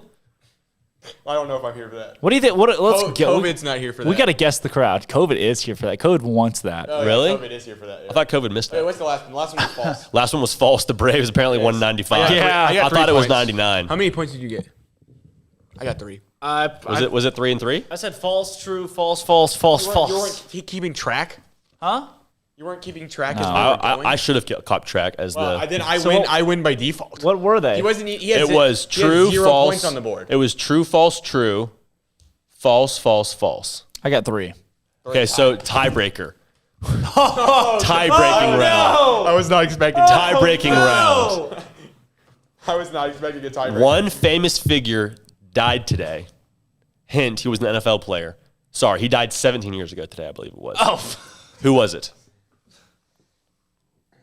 This isn't really much of a tiebreaker, is it? No. False. Yeah, because False. If we both don't know, then you're going to have to come up with another one. And I have no clue. Tillman. Joe Namath. Pat Tillman. Tillman. That wasn't really a part of the take. Oh, my gosh. Yes. Yes. Yeah, how did you know that? I am. It's the heart of a champion. And nobody can stop me now. Pull that out of your brain. Because if you think Why was about that in the recesses of your brain that April Social 22nd, Social media. 2004, Pat Tillman passed away. I haven't checked Twitter yet today. And what universe did you know that? I know April because 22nd, someone 2004. says famous NFL player died, and then I put together mid 2000s. Wait, you tweeted 11 minutes ago. Yeah, at Armstrong. Oh. I haven't looked at Twitter aside from the You just tweeted at me. So that's the think about NFL player that's died. No, either way, it's impressive. And you think about either way, that's very impressive. It was a famous death. It totally was. It was. I'm impressed. You nailed the crap out of that. It wasn't even true or false. You just nailed it. True. Nicely done. Nicely done. That's why I have a sports show. That's why we have a sports show, because we know that thing. There it is. We know those things. I would not have known that. Armstrong did. I had to look at social media. Kind of. About Pat Tillman? Yeah. I did not. Drake Toll, J.D. Pickell, Armstrong Sims. When we come back, Nick Stakoviak joins the show from Baylor men's tennis after a Big 12 championship. Don't go anywhere. This is Up Tempo. Rise and shine. It's Baylor game day. How about we celebrate Jersday with some flair? Oh my gosh, who writes this? Postseason play opens today for the Baylor acrobatics and tumbling team as the number 2 Bears meet the number 3 Ducks in Waco for the NCATA National Semifinal. The first meeting between the two teams ended in Oregon win by less than a point that the Bears avenged with a 4-point victory in the Farrell Center just a couple weeks ago. Coming into the championship meet, the NCATA announced its season awards with Emily Tobin of Baylor winning Most Outstanding Player in the Sport alongside the Bears' Riley Shimwawa, who notched Freshman of the Year. Tonight's match on the Brazos takes place at 7 p.m. on ESPN+. Elsewhere, the Baylor softball team hammered Sam Houston State at Getterman Stadium last night in an 8-0 Mercy Rule win in just 5 innings. It was a 3-run first inning and a 5-run third thanks to a monster 3-run home run by Taylor Ellis. The win snaps a 7-game losing skid for Baylor as the Lady Bears head to Ames, Iowa for a meeting with Iowa State this weekend. And consider the Big One rescheduled. The softball team will now meet number 1 Oklahoma in a game that was previously postponed due to COVID on next Tuesday night for a doubleheader at 4 and 6:30 on ESPNU. And in college basketball, Keontae Johnson will stay at Florida over declaring for the draft. Charleston guard Zep Jasper is transferring to Auburn. Alabama freshman Joshua Primo is testing the draft, and reports have emerged that Danny Manning will be moving to Maryland as an assistant. I'm Armstrong Sims, and that's all the news that is news in college sports. It's been Armstrong's Minute on SicEm365 Radio's Up Tempo.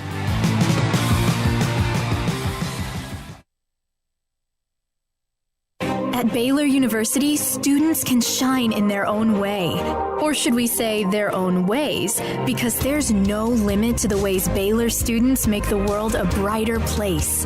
Whether they're leading a student organization or following a higher calling, getting advice from faculty, or taking part in world-class research, pursuing their dreams, or working toward their dream job, students find their place to shine at Baylor, where lights shine bright. Car has the trucks, man. They have the one for you. Crew cab, short or long bed, silver, black or blue. Texas size selection, great prices too. Richard Carr, he has the truck for you. Carr has the trucks, man. He has the truck you need. If you want the best truck, you want a GMC. Texas size selection, great prices too. Richard Carr, they have the truck for you. Let Camille Johnson Realtors guide you seamlessly through the process of buying your dream home or selling your current one. Commercial, farm and ranch, or residential, Camille Johnson Realtors can smoothly and successfully lead you through any transaction. With a team of 28 experienced agents who are excited about serving you, Camille Johnson Realtors services the entire greater Waco area. If you're in the market to buy or sell, contact Camille Johnson Realtors, 104 Midway Center in Woodway, or find them online at www.camillejohnson.com. Camille Johnson Realtors, elegant, charming, warm, welcome home.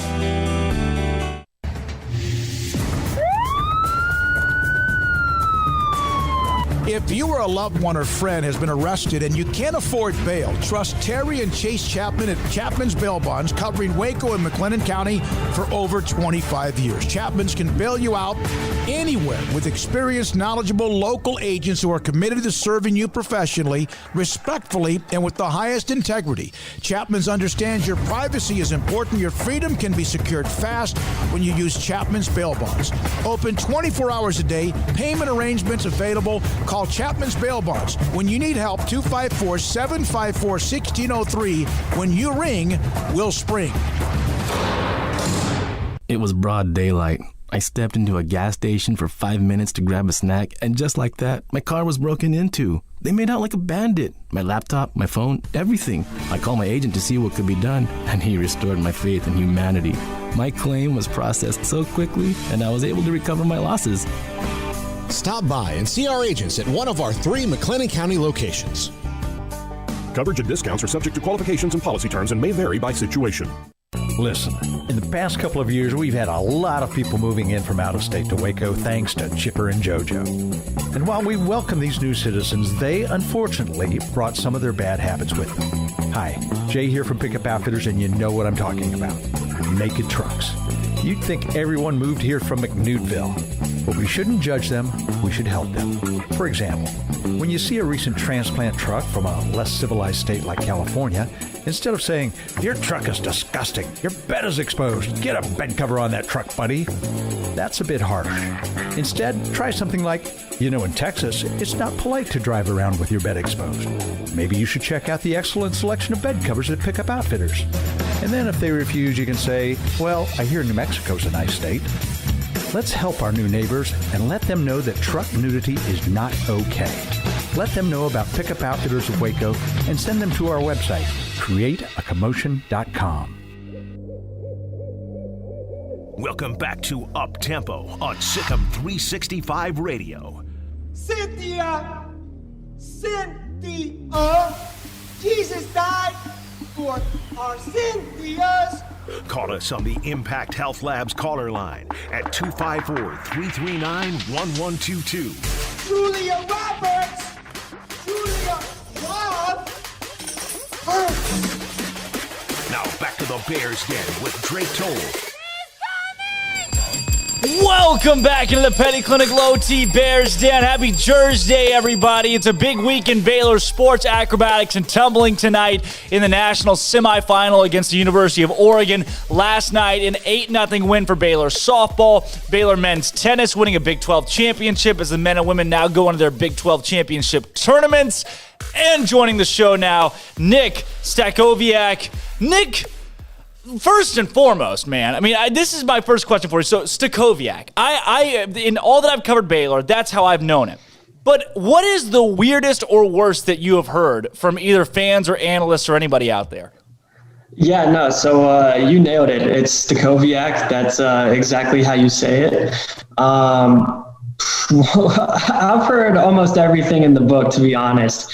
One of the weirdest ones I would say happened during my junior tennis career when I had an umpire refereeing one of my matches, and they called out my name as Stanowitz.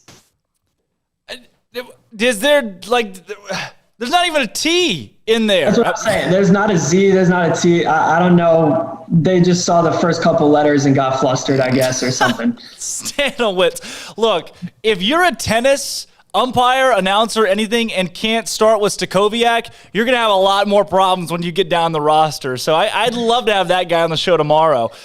Nick, man, you win a Big 12 championship this season under Coach Woodson, and you share it 3 ways with TCU and Texas. But first and foremost, to have that, to hoist the Big 12 championship trophy, what did that mean to you and this group of seniors? Yeah, it meant a lot to all of us seniors, and everyone on the team. Especially for us seniors, though, most of us came from other schools, and so we all decided to come to Baylor for, this reason, to hoist trophies and, win championships. So it was definitely sweet to be able to accomplish that first goal. But, as you mentioned, we got the Big 12 tournament coming up in NCAA, so job's not done yet. Absolutely. Nick, I wanted to go there next. You have 4 seasons at Duke, and you really made a name for yourself in collegiate tennis. 85-39 singles record as a Blue Devil. And then you made the decision, I'm going to go be a Baylor Bear. Why Baylor and why now for you, Nick?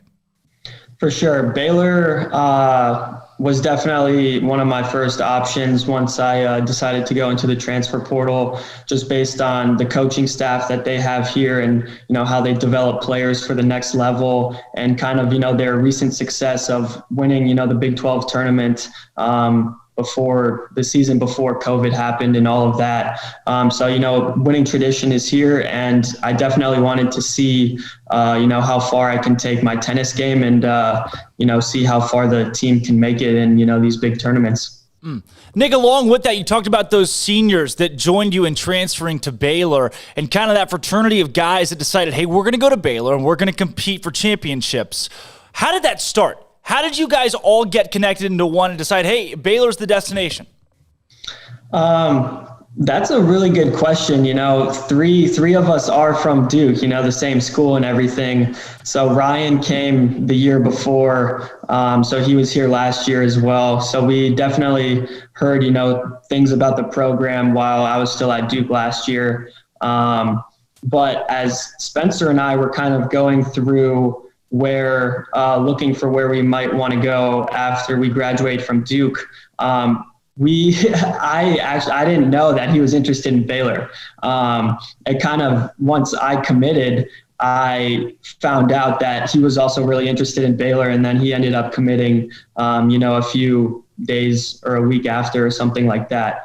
But I know the main thing from all of us, me, Spencer, Charlie, who transferred to Baylor this year, we were looking for a strong team to do really good things for tennis and, like you said, win championships, because we didn't necessarily get that experience during our other collegiate time.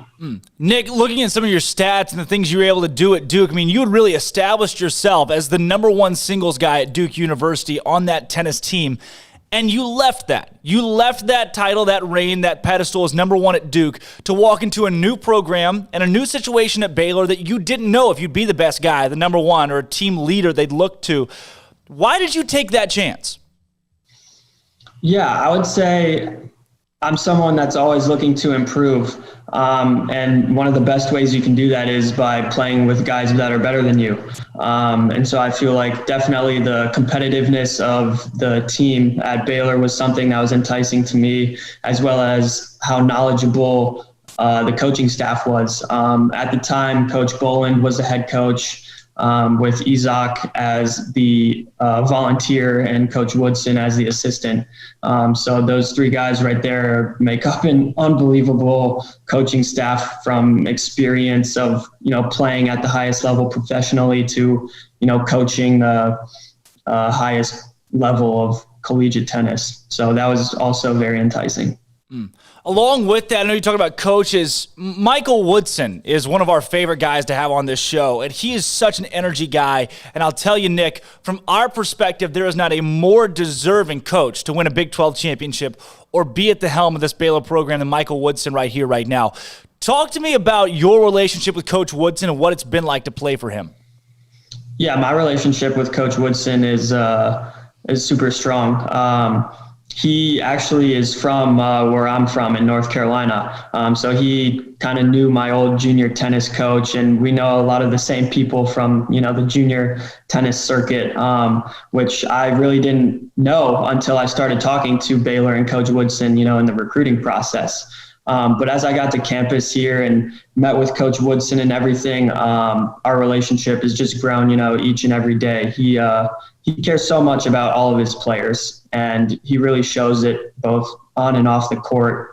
And, I couldn't be happier to be able to play for Coach Woodson and have the opportunity to, be a Baylor Bear and represent the school.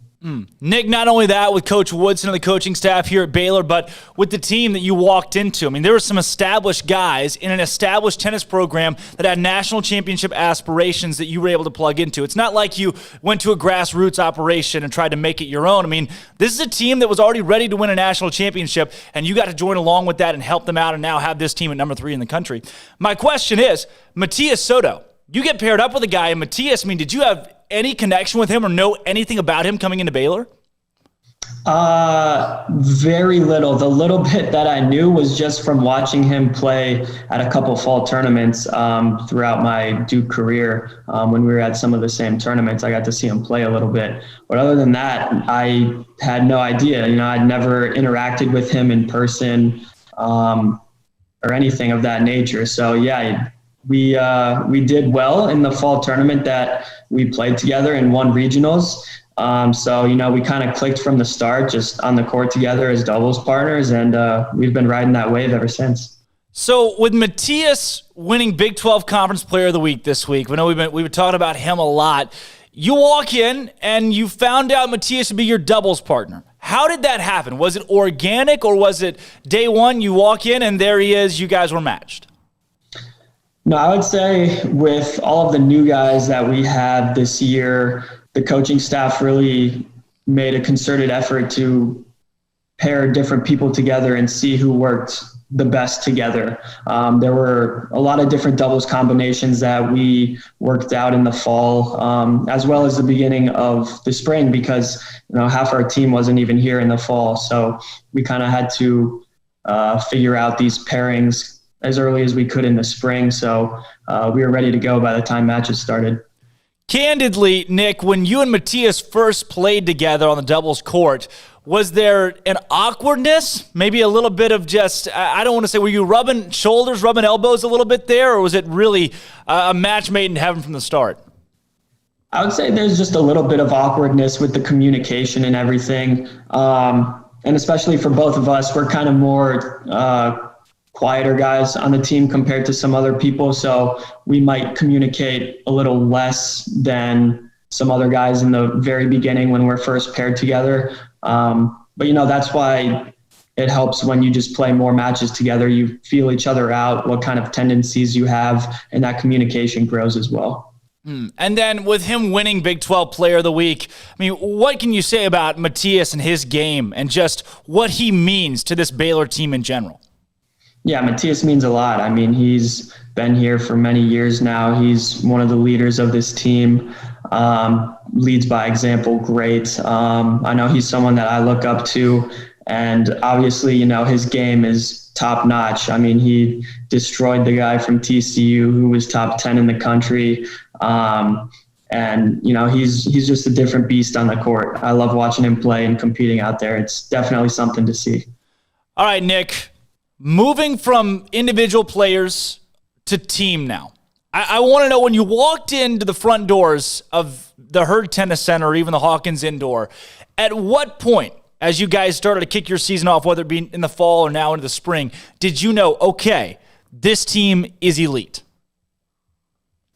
I knew that before I stepped foot on campus, to be honest. With just the roster that we had, the experience everyone has, and from their previous careers and everything, I knew this team was special, and that's one of the reasons why I wanted to come here.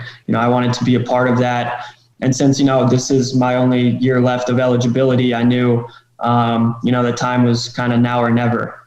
So I definitely wanted to be someone that could help make an impact on this team and make a deep run. Along with that, Nick, you've got an interesting situation with Baylor, Texas, and TCU all tied at the top of the Big 12, all receiving Big 12 championship trophies. Is that fuel even more for you guys to go in, win the Big 12 championship tournament, and take home the sole trophy that's awarded to the tournament winner? Oh, absolutely. We definitely want to, prove that we're the best in the Big 12. I think it was sometime in the fall or something, there was a coach's vote or coach's poll for who they think will be the Big 12 champion or something like that. And, we were not picked as that team. And Coach Woodson kind of made that, bulletin board material, and that is still hanging in our locker room. So that's, fuel for the fire. And then, sharing this 3-way tie for the regular season champion is also fuel for the fire, especially, that we'll be playing at home and just previously played TCU. And then, if we get through whoever we play the first round, might be, the 1 seed Texas in the final. Having just played them as well and lost, we'll definitely be ready to go. Nick, take me through, too. Coach Woodson had mentioned prior to that TCU match where you guys had the chance to clinch part of the Big 12 championship that the entire team had a big heart-to-heart, that everybody came together and there was a moment that you guys shared where Coach Woodson said he mentioned to one of the assistants, we're going to win. We're going to beat TCU. What was that moment from your perspective where you guys kind of came together?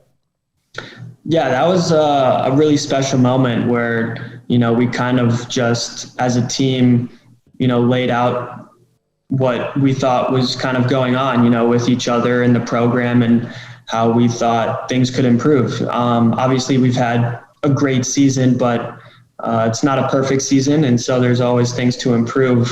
And so kind of that team meeting we had, the night before TCU struck a chord with a lot of us. And, I think we looked deep down inside of us and we brought out exactly what we wanted to bring out the next day against TCU and took it to them right from the start. Looking, Nick, forward then to the Big 12 Championship Tournament and past that, how? Now that you've played in the ITA Indoor National Championship, how do you not overlook the Big 12 Championship Tournament forward into postseason play and the chance to win a national championship? I think with our conference, it's easy to not overlook the Big 12 tournament. All of the teams, I think, are ranked top 20, top 25, something like that. So they're all very good teams in the Big 12. So there's no matches that you can take off and expect to win. You got to be ready to go and prepared for a battle every match in the Big 12. So it'll be fun for sure. And Nick, moving into postseason play, even, and again, I don't want you to overlook the Big 12 championships. I don't even want to ask you a question about the postseason past that, but I do want to know, what gives this team that national championship pedigree, that chip on their shoulder to where this squad can compete to win it all? I think the chip on our shoulder comes from definitely losing at indoors, losing in the finals of indoors. We've kind of tasted the highest level of success in college tennis, and we, came up just at one spot, a little shy of it. So I know personally that left a bad taste in my mouth that I want to get rid of and replace. And then, just some of these other top teams that we've played and competed against and came up a little short. That's always, fuel for the fire, and we always hope to get rematches with those teams.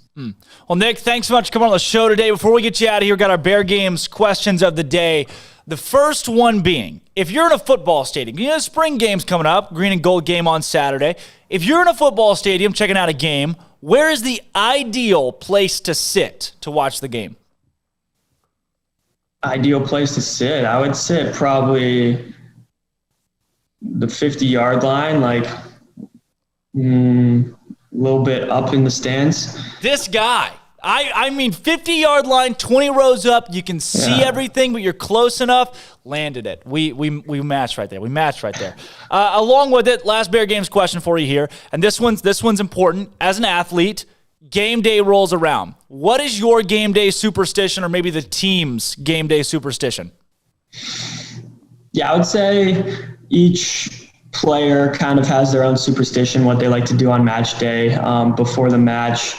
I would say mine isn't too crazy or anything super intricate. Our matches we've been playing are kind of later at night. So in the morning, I get up and like to loosen the body and, stretch and do that sort of stuff while, some other guys might actually practice in the morning and that sort of thing. But I do that and then, just kind of focus on getting into the zone before the match, listening to music is what I like to do the most. Perfect. Lock it in. Hey, Nick, thanks so much for joining the show today. Pleasure to have you and best of luck going into the tournament this weekend. Appreciate it. Thanks for having me, Drake. Absolutely. Again, that's Nick Stakoviak joining Up Tempo today to talk Baylor men's tennis. They will compete this weekend in the Big 12 championships. Do want to let you know it's 50% capacity at the Herd Tennis Center here in Waco, one of the premier tennis facilities in college athletics. And as of right now, they plan to have tomorrow's tennis match in the Herd Tennis Center. However, there is a chance they'll move that to the Hawkins Indoor Tennis Center if weather becomes an issue, because thunderstorms are in the forecast for tomorrow.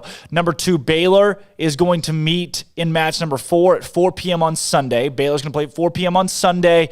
Again, so that's for women's tomorrow. The women's tomorrow. There could be weather that moves the women's tournament indoor. But for the men, Baylor will play at 4 p.m. on Sunday, likely in the Herd Tennis Center, and likely against number 3 TCU, who they just knocked off, but also fell to earlier in the season. So rivalry game, anything can happen in that match between Baylor and TCU. And the winner of that will take on the winner of Texas, who plays the winner of Oklahoma State and Texas Tech. The top 8 teams in the Big 12 competing in the Big 12 championships should be, if things go as planned, Texas and Baylor competing in Waco at 2 p.m. on Monday at the Herd Tennis Center for the Big 12 championship to win a title before they go to the national championship. All right, when we come back, Coach Casey Maxwell, the Baylor equestrian team, is going to join the show. Coach Maxwell and company just knocked off Auburn, ended a 42-match win streak for the Auburn Tigers. 42 straight matches won by Auburn back to 2018. They win national championships like they're eating breakfast. I don't know. That's a new saying. We're going to make it a saying. And we're going to be joined by Casey Maxwell, who knocked them off, upset them in this NCEATA championship tournament last week. I'm Drake Toll. It's Armstrong Sims. When we come back, Casey Maxwell joins the show. This is Up Tempo. Rise and shine. It's Baylor game day. How about we celebrate Jersday with some flair? Oh my gosh, who writes this? Postseason play opens today for the Baylor acrobatics and tumbling team as the number 2 Bears meet the number 3 Ducks in Waco for the NCATA national semifinal. The first meeting between the two teams ended in Oregon win by less than a point, but the Bears avenged with a 4-point victory in the Ferrell Center just a couple weeks ago. Coming into the championship meet, the NCATA announced its season awards with Emily Tobin of Baylor winning Most Outstanding Player in the Sport alongside the Bears' Riley Shimwawa, who notched Freshman of the Year. Tonight's match on the Brazos takes place at 7 p.m. on ESPN+. Elsewhere, the Baylor softball team hammered Sam Houston State at Getterman Stadium last night in an 8-0 Mercy Rule win in just 5 innings. It was a 3-run first inning and a 5-run third thanks to a monster 3-run home run by Taylor Ellis. The win snaps a 7-game losing skid for Baylor as the Lady Bears head to Ames, Iowa for a meeting with Iowa State this weekend. And consider the Big One rescheduled. The softball team will now meet number 1 Oklahoma in a game that was previously postponed due to COVID on next Tuesday night for a doubleheader at 4 and 6:30 on ESPNU. And in college basketball, Keontae Johnson will stay at Florida over declaring for the draft. Charleston guard Zep Jasper is transferring to Auburn. Alabama freshman Joshua Primo is testing the draft, and reports have emerged that Danny Manning will be moving to Maryland as an assistant. I'm Armstrong Sims, and that's all the news that is news in college sports. It's been Armstrong's Minute on SicEm365 Radio's Up Tempo.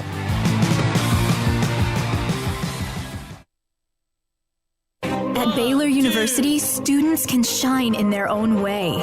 Or should we say their own ways? Because there's no limit to the ways Baylor students make the world a brighter place. Whether they're leading a student organization or following a higher calling, getting advice from faculty, or taking part in world-class research, pursuing their dreams, or working toward their dream job, students find their place to shine at Baylor, where lights shine bright.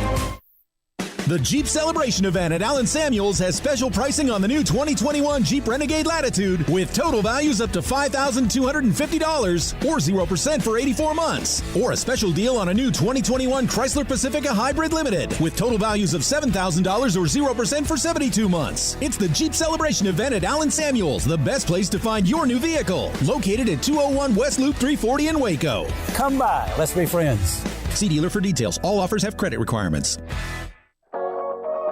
Waco Regional Tennis and Fitness was built to help give you a chance to enjoy elite tennis facilities and also remain fit or reshape your body. Now Waco Regional Tennis and Fitness has gone through its own physical changes. There are 7 large flat screens stretched across the main and improved weight room with Wi-Fi available and their own app to enjoy news, business, weather, or sports channels. The beautiful sound of active treadmills and elliptical machines, group exercise classes throughout each day, a new ballet bar for bar classes, a new look lounge and bar with beer and wine with more large flat screens available. Touchless water fountains outside each spacious men's and women's locker rooms, showers, sauna, and whirlpool. Upgraded PA system throughout the world-class tennis courts and lessons for adults and juniors. I promise you'll look and feel better. You just need to walk through the front door. Also, Waco Regional Tennis and Fitness with personal trainers Christy London and Randall Corley. 40-plus group exercise classes, including twice-a-week boot camp. So start today, not tomorrow, at Waco Regional Tennis and Fitness on Lakeshore Drive in Waco.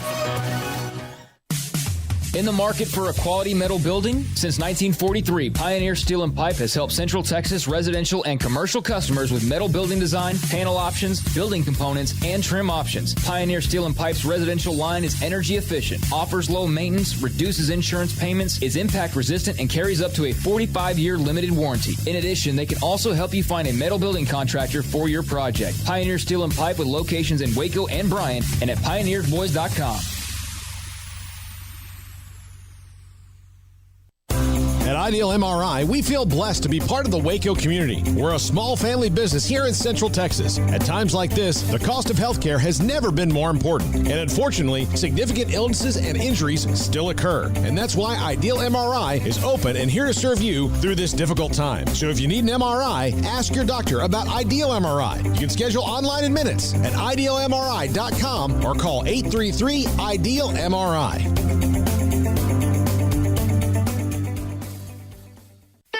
Don Humidor, your home with a 48-foot walk-in humidor with the elite cigar brands from around the world, including the #1 cigar of the year, Aging Room Cuatro Nicaragua. Plus, they have the great brands like Macanudo and Artur Fuente, Rocky Patel, Aston, and so much more. CBD, great for sore muscles, aches and pains, sleep, Vita Dreams, and anxiety, mild depression, general health and wellness. Their staff very knowledgeable on the subject. If anyone is curious about CBD, ask Carol and Ashley. Don Humidor in the Townwood Shopping Center off Valley Mills in Waco. At Baylor University, students find their place to shine. They're faithful friends and inspirational leaders. They're championship teammates and independent thinkers.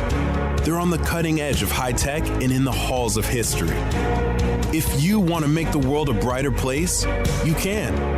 And if you want to shine in your own way, you can. The spark you need is already inside you. Bring it to Baylor, where lights shine bright. I got breaking news here. We got Western Athletic Conference just announced they're adding several schools. The WAC. The WAC. Okay. Welcome back to Up Tempo on SicEm365 Radio. I think Coach Gundy would be like my guy that I would just a hair. Yeah. I just want to be able to see it flow when I kind of slam his arm down. Here's Drake Toll.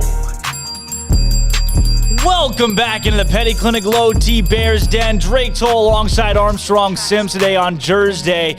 Happy Jersey, everybody. A big week this week with tennis in action this weekend in the Big 12 Championships on the men's and women's side. Softball, the win last night. They go to Ames, Iowa this weekend. Baseball headed up to Texas Tech for a series. And now we have on Coach Casey Maxwell, the Baylor equestrian team, coming off of, Coach, what I would call, in all the research that I've done coming into this, maybe, if not, it'd be tough to argue, the biggest upset in the history of the sport when it comes to tournament season. Congratulations, first and foremost, on making it to the tournament and that big victory, and thank you for coming on the show today. Thanks for having me. Absolutely, Coach, and I'd be remiss if I didn't start right where everybody has been talking, and that's with the Auburn victory. I want to know, going into that meet for you, match, which help us out here, Coach, for those that are a little less inclined. It is a meet. You were right. Meet, okay. You got the Auburn meet coming up for you guys. What was your message to your team when taking on a squad that had won 42 straight? It started back at Big 12 just for them to kind of fight with all they had, just to kind of get themselves, give themselves an opportunity to make it into the national championship tournament. And so they started there and they started doing that. And, we knew if we made it in, we were going to be towards the bottom of the seeds and we'd have a tough team to play. I don't think that changes our mentality, at all. But what I told them was, anything's really up for grabs in the postseason. I mean, you watch it through March Madness and we spend a lot of time kind of comparing it to that. You may be lucky to make it in one of the lower seeds, but once everybody's on neutral ground, you kind of start getting into this mental game and, you're on neutral horses, you've got neutral judges, and things like that. There's just a lot of things that leave everything up for grabs versus during the regular season, there's a lot swayed towards the home team. And so we really just tried to push on our team just to fight as hard as they did at the Big 12 championship. And that, there really was an opportunity there. They wanted to take it at the national championship and they did that. Going into that with Auburn, the meet with Auburn, the number one prowess and just the brand that Auburn has built in the sport. Did it seem like your team going in had that at the forefront of their minds, or were they focused more on themselves headed into a meet where it would take a monumental performance to be able to win? Yeah, I think playing Auburn definitely makes it harder because they've been legendary. They've been outstanding to get to that level and then stay at that level is just exceptional. And so I don't think they spent a lot of time focusing on that, though. They didn't spend a lot of time focusing on we're playing Auburn and these are all the things they've done in the past. I think there was really a clean slate in their mindset that, we do have an opportunity here, and they just chose to be confident, be open-minded, look at it from the standpoint of we have nothing to lose and they have everything to lose. And I think they were just very clear-headed as they went into that. And just knowing that if they poured their heart into every single ride, that they could just leave it all in the arena and they could have no regrets about it. And that's what they did. Coach, one of the tweets that was put out by Baylor Equestrian that I remember seeing and retweeting the day before, it was "shock the world" was the mantra, which I know folks have heard that all the time. Walk us through, for those that might not know or may not be familiar with equestrian, the monumental, just what it means, I should say, for Baylor to beat Auburn, just really what Auburn has done in this sport to create that dynasty they've built. Yeah, I think it's huge. Everybody's going to lose at some point. You're not going to stay undefeated forever, but to be the team that had the opportunity to provide that upset is amazing. I think it gives a lot of hope to everybody else who's out there, in a collegiate equestrian, just to know that, things are fair game, especially in the postseason. You could have a tough regular season and you keep fighting and, you could have a lot of really great opportunity. For our team, it gives them a huge boost of confidence going into next year, confidence that we've seen as coaches all year long. We just kind of haven't been able to line it all up on the same day. And so, nothing like having the opportunity to line it up on the right day, and come out with a win like that. And so I think that's just going to be something we're really going to capitalize on and build on, next year. We also really know that, this isn't going to carry us into future wins. You start all over next year. And so, I think it gives us a huge boost of confidence, but it doesn't mean we can back off for any of our future opponents. Coach, you guys were the best team in the country that day. Bar none. The performance that was put together was remarkable. And going into the break, you guys had a 4-3 lead. At that point, what was the message to your team to say, hey, I know we're up, but not by much. We got to hold on.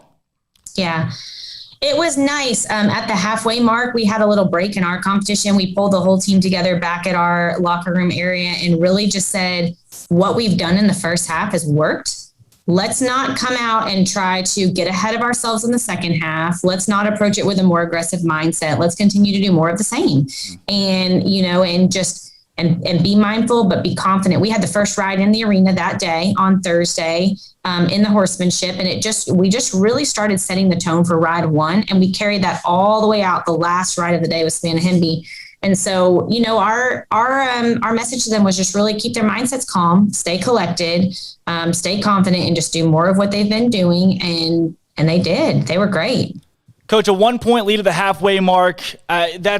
It's not some insurmountable lead. You knew that Auburn was going to have a strong push coming back to finish things out, but you guys were able to hold on. At what point did you realize, look around your staff and your team and we're actually going to do this. This is going to happen? So it's kind of funny you said that because it came down to the last ride. It truly came down to the last ride. And we were going in 2 arenas. The Fences was competing and the Reining was competing. And the Fences, they knew they had won. They were about 3 minutes ahead of us, if you will. They were not that far ahead of us in terms of keeping track of the score. And they knew live time that we had won the competition. However, in the Western arena, Auburn thought they had won and we thought we had lost because there was a glitch in the live scoring, which was online. And so everybody was following what was going on in the other arena from our phones. And the wrong score was entered for Savannah Hemby. And so 100% Auburn came out of the stands. They were cheering. They were excited. They rallied up. We had 5 to 7 minutes where we told our team, like, great job today. You did everything you could do, and we need to move on and be good hosts. I mean, we had the whole letdown feeling until our jumping seat team came into the arena and it's like, no, guys, we won. And so it was a crazy, crazy feeling that day just to, to really think you did a great job, but you didn't quite make it. And then all of a sudden to realize like we actually did, and there was an error. And so it was awesome. I wouldn't do it any different because, Auburn, I have got to give props to them. That's tough. You come down and you think you won, and their team turned around and gave high fives and congratulations and hugs and, showed a great display of sportsmanship. And I think that was something like I want my team to remember because that's incredibly hard. And so definitely glad to be on this side of the coin, but it was a pretty wild experience at the end of the day. That's unbelievable. Put that in the documentary. That's going to the 30 for 30. The 5 minute period where the team had lost, only to find out you were moving on in the next round. I do want to note, it seems like, Coach, the Auburn win started against Fresno State on March 27th. Because the way that it looks for me, I mean, you guys, I know, edge of your seat, figuring out whether or not you would be into the postseason. That Fresno State win was what it took to push you over the hump and make it into the Final 8. Talk about that. I mean, going into Fresno State, did it seem like do or die for you? It did. And we told our team, we were so close with Oklahoma State the day previous, which did give us a boost of confidence because they've been so good and so consistent all year. And we told our team as we approached that Saturday, that second day competition at the Big 12 Championship, it was their choice. If they wanted to go 0-2 on the weekend, or if they wanted to go 1-1 and make a statement that they should have an opportunity to be selected for the national championship. And they did. They fought, they got better. They were great on Friday and they got better on Saturday. And then when we got to the national championship, they were better on Thursday, when we played Auburn. And so I do think it was a turning point for them just to, obviously they pushed hard against Fresno State. And I think it would have been hard for them to not make it into the national championship. But, that was the little boost they needed just to keep on going, to know that fight actually got them somewhere. Take me into where you were, Coach, where the team was when you found out you had made it into the national championships, because I know that wasn't something that was guaranteed for you guys. Yeah, it was exciting. We had planned a team meeting on that Tuesday, knowing that the selections would come out mid-afternoon on Tuesday. And so by the time our team all got together, we knew we had made it. Really excited about that, and just, kind of really talked about what the next 2 weeks would look like for us. We were going to practice through the Easter weekend. It continues in this COVID time to continue to be a lot of ask for our athletes. They can't go home for Easter. They're sacrificing, some of their normal lifestyle. And it was like, what we kind of focused on is that we didn't have this opportunity last year. Nobody did. And so super grateful for the opportunity to make it in, even as the number 8 seed, and to get to have an entire season this year. And so while it was easy to kind of look at the fact that, we're tired and, a couple more weekends of practice and stuff, it was more about the fact that being on the other side of this last year when COVID took the postseason away was worse. And so we would have much rather been, where we are now and getting to move forward. Coach, with the Auburn match, the 8th seed in the national championships beating the number 1 seed in the first round, what most folks or analysts would have called impossible. What does that do for the sport in general? Equestrian being a sport that's wanting to continue to grow, what does that show other teams that may feel like they're underdogs that, hey, anything's possible? It is. I hope it sends that message. I hope it sends the message to them that, postseason is its own ball game. And so, no matter, prior to me coming to Baylor, there was times when Baylor was ranked number 1 and went in and ranked and lost in the first round. And so it truly, there's precedent out there. Obviously, Auburn has a very elite program and has stayed at that level. but there's precedent that shows that your performance in the regular season doesn't carry you through the postseason. And so I hope this creates some opportunity for some of those up and coming programs to understand that, if they work hard enough, if they can kind of get in there, then there are some fair game opportunities. And then, Coach, last question from that Auburn meet. 42 meet win streak for that team. When it was snapped, and like you said, the team finds out, hey, we didn't actually lose, we won. What was the celebration like moving from the arena into the locker room and then moving forward from there? It was amazing. I mean, they were great. All the hugs and high fives and I think there was just this feeling of all the sacrifice that's been made all year is worth it, to have that kind of opportunity to play 2 days at the national championship and to know that they actually proved themselves at the time when it was most critical. And so, just a huge congratulations, to our team and, so much happiness for them, so much happiness for our seniors getting to end on that note. And I just think they were just so excited to celebrate that together.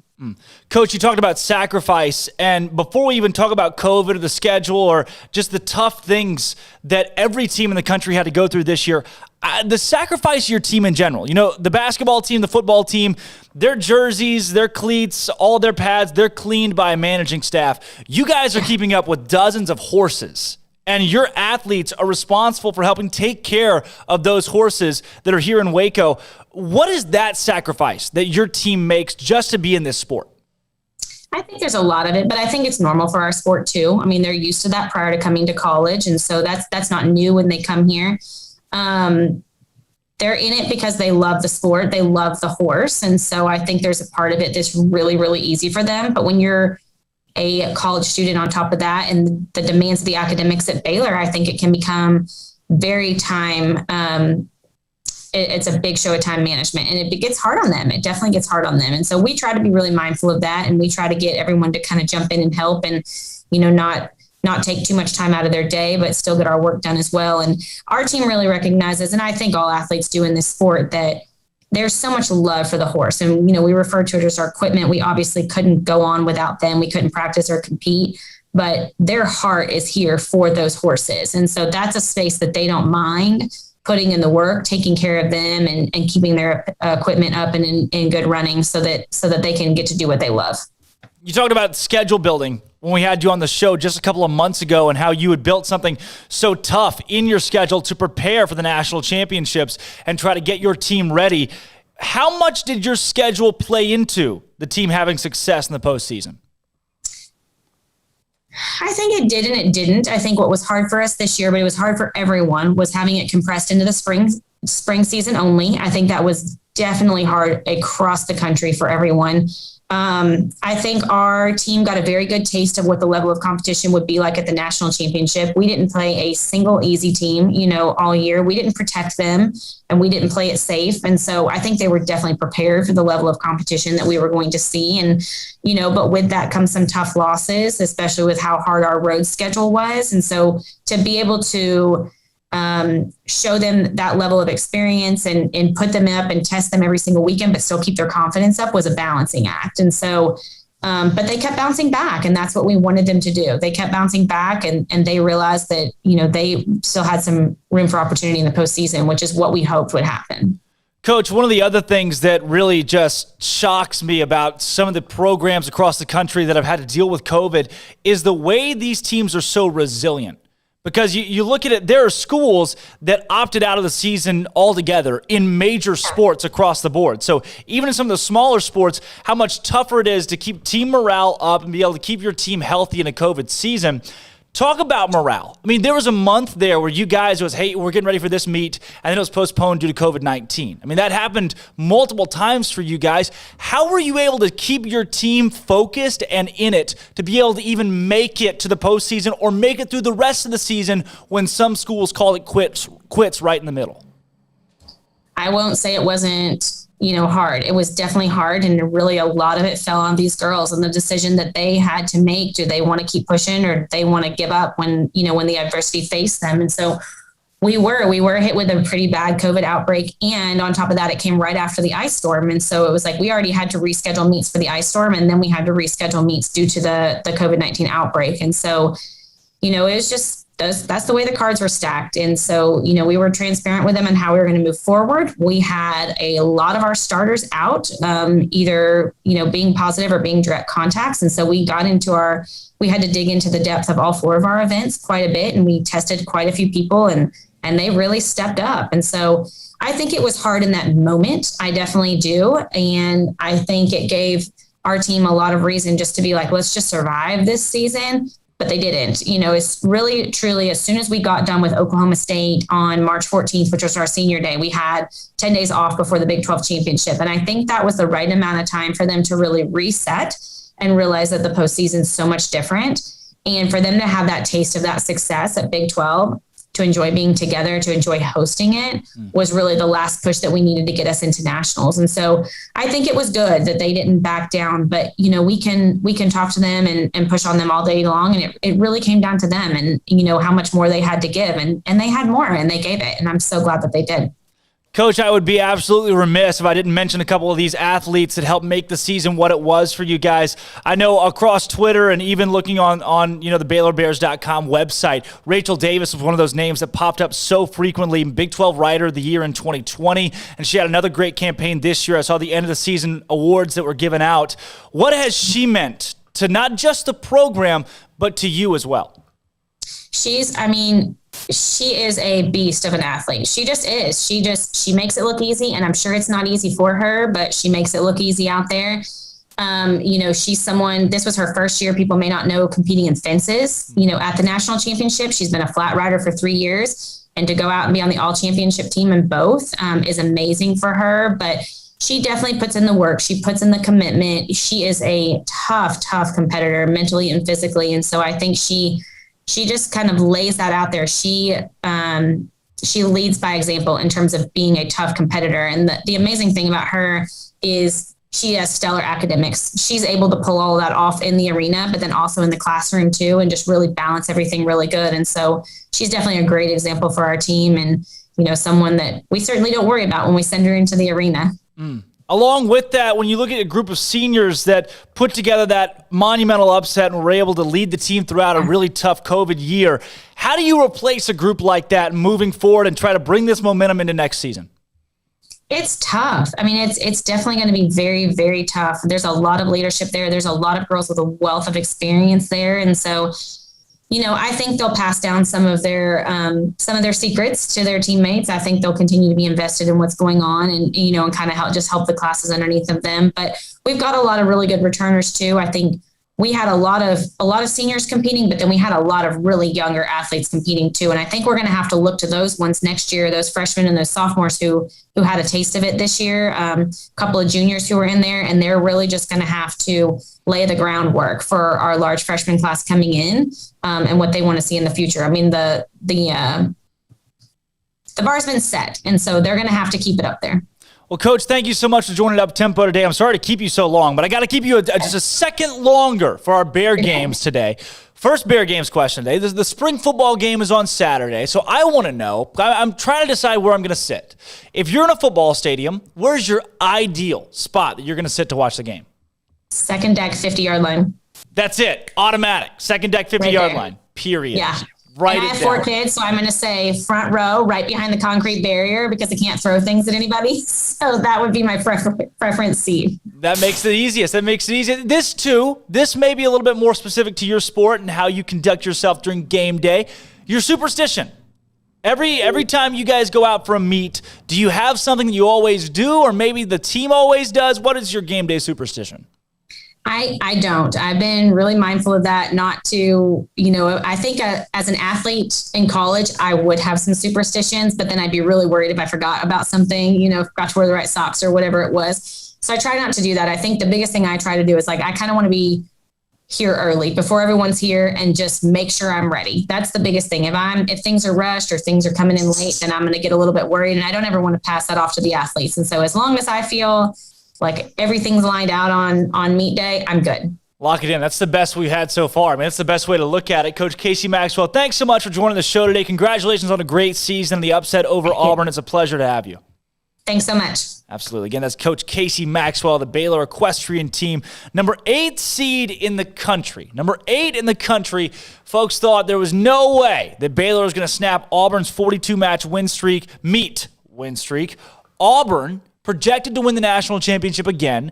They were going to win it last year, most likely, had COVID not ended the season, but the Baylor Bears were able to sneak up on the Tigers, knock them off in the NCEA championships, monumental upset, and you heard it from Coach Maxwell. They thought they'd lost. Baylor thought they'd lost just to find out it wasn't over. Well, it was over. Baylor had only won it. It was a glitch in the system that said Auburn had won, and it was an incorrect glitch that helped Baylor to the national championship, or a round 1 win, the NCEA championships. I'm Drake Toll. It's Armstrong Sims. When we come back, today's the day. Semifinal night in acrobatics and tumbling. Baylor, the number 2 team in the country, taking on number 3, Oregon. Those two teams have gone toe-to-toe plenty of times in the last decade or so. When Coach Felicia Mulkey, this Felicia Mulkey, was coaching Oregon and faced off against Baylor. And now she's at Baylor, facing off against Oregon. Oregon's gotten the best of Coach Mulkey a couple of times since she became a Bear. And tonight, she tries to lead this Baylor team to a victory to put themselves in the national championship come tomorrow night. We're going to hear from Coach Mulkey in our postgame press conference, the top 10 minutes from that, coming up on the other side of this break. And we'll check out highlights from last night's softball win against Stephen F. Austin, where your Lady Bears got the best of the Lady Bear Cats, 8-0 in a run rule victory in 5 innings. I'm Drake Toll, Armstrong Sims. Don't go anywhere. We come back. It's acrobatics and tumbling, softball. Let's talk a little baseball, too. This is Up Tempo. Rise and shine. It's Baylor game day. How about we celebrate Jersday with some flair? Oh my gosh, who writes this? Postseason play opens today for the Baylor acrobatics and tumbling team as the number 2 Bears meet the number 3 Ducks in Waco for the NCATA national semifinal. The first meeting between the two teams ended in Oregon win by less than a point, but the Bears avenged with a 4-point victory in the Farrell Center just a couple weeks ago. Coming into the championship meet, the NCATA announced its season awards with Emily Tobin of Baylor winning Most Outstanding Player in the Sport alongside the Bears' Riley Shimwawa, who notched Freshman of the Year. Tonight's match on the Brazos takes place at 7 p.m. on ESPN+. Elsewhere, the Baylor softball team hammered Sam Houston State at Getterman Stadium last night in an 8-0 Mercy Rule win in just 5 innings. It was a 3-run first inning and a 5-run third thanks to a monster 3-run home run by Taylor Ellis. The win snaps a 7-game losing skid for Baylor as the Lady Bears head to Ames, Iowa for a meeting with Iowa State this weekend. And consider the Big One rescheduled. The softball team will now meet number 1 Oklahoma in a game that was previously postponed due to COVID on next Tuesday night for a doubleheader at 4 and 6:30 on ESPNU.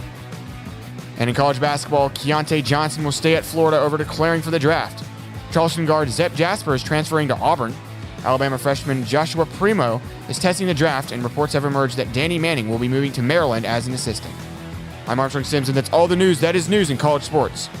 It's been Armstrong's Minute on SicEm365 Radio's Up Tempo.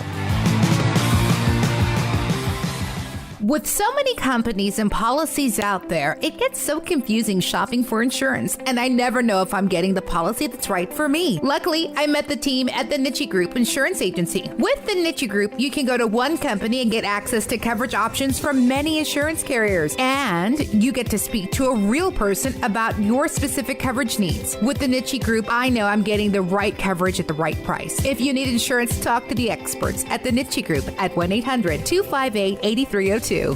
Boozers is the wedding ring store and more. If you're ready to get engaged or already married and want to upgrade your wife's ring for a special anniversary, Boozers is the place to go. With the largest selection of premier quality diamond engagement rings and wedding rings in Central Texas. They have 7 cases with over 300 styles of rings from top designers like Natalie Kay. Choose from yellow, white, or rose gold, plus beautiful top quality loose diamonds. With an in-house jeweler, they can also custom make anything you want. Bring in a picture or drawing and let Boozers create your one-of-a-kind pendant or ring. They can even use some of your old gold and diamond jewelry to create something new. At Boozers, you'll find a great selection of quality timepieces, and Boozers is the place for expert watch maintenance and repairs too.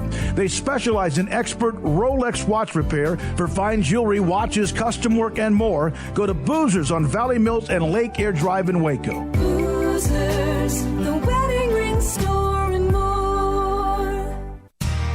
How did Edward Jones become one of the biggest financial service companies in the world? by not acting that way. Financial strategies, one-on-one advice, it's a big difference, and that's why Brad Wilson, your Edward Jones financial advisor, makes sense of investing. Experience the difference for yourself. Brad Wilson, 250 Sharon Drive in Woodway, 254-776-4337. Edward Jones, member SIPC. Riverbend Liquor and Wine has their easy-to-access drive-thru open and convenient and clean in-store location on the corner of Lakeshore Drive and North 19th Street in Waco. Riverbend Liquor has the best and most extensive variety of craft beer selections in Waco, and Balcones whiskey, including single malt, pot still, baby blue, rye, brimstone, and the all-new lineage in stock. Riverbend Liquor and Wine, family-owned and operated, and a hidden gem in Waco on Lakeshore Drive and 19th Street. And find out more on Facebook and Instagram. It's a name and a memory that called us back. It's a belief and a labor that will carry us forward. It's a time and experience that will make you return. The new Bear Ridge Golf Club, a space revitalized, a course restored, a new experience. For a tee time today, call the Pro Shop at 254-848-7800. Go to BearRidgeWaco.com, just south of Waco on Highway 84. Come join us at Bear Ridge Golf Club.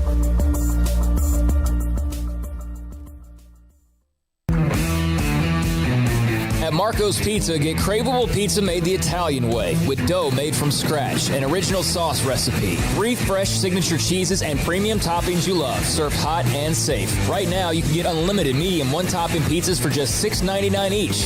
Why stop at just one? Order with your app or at marcos.com for curbside, carryout, or delivery today. Marco's, pizza lovers get it.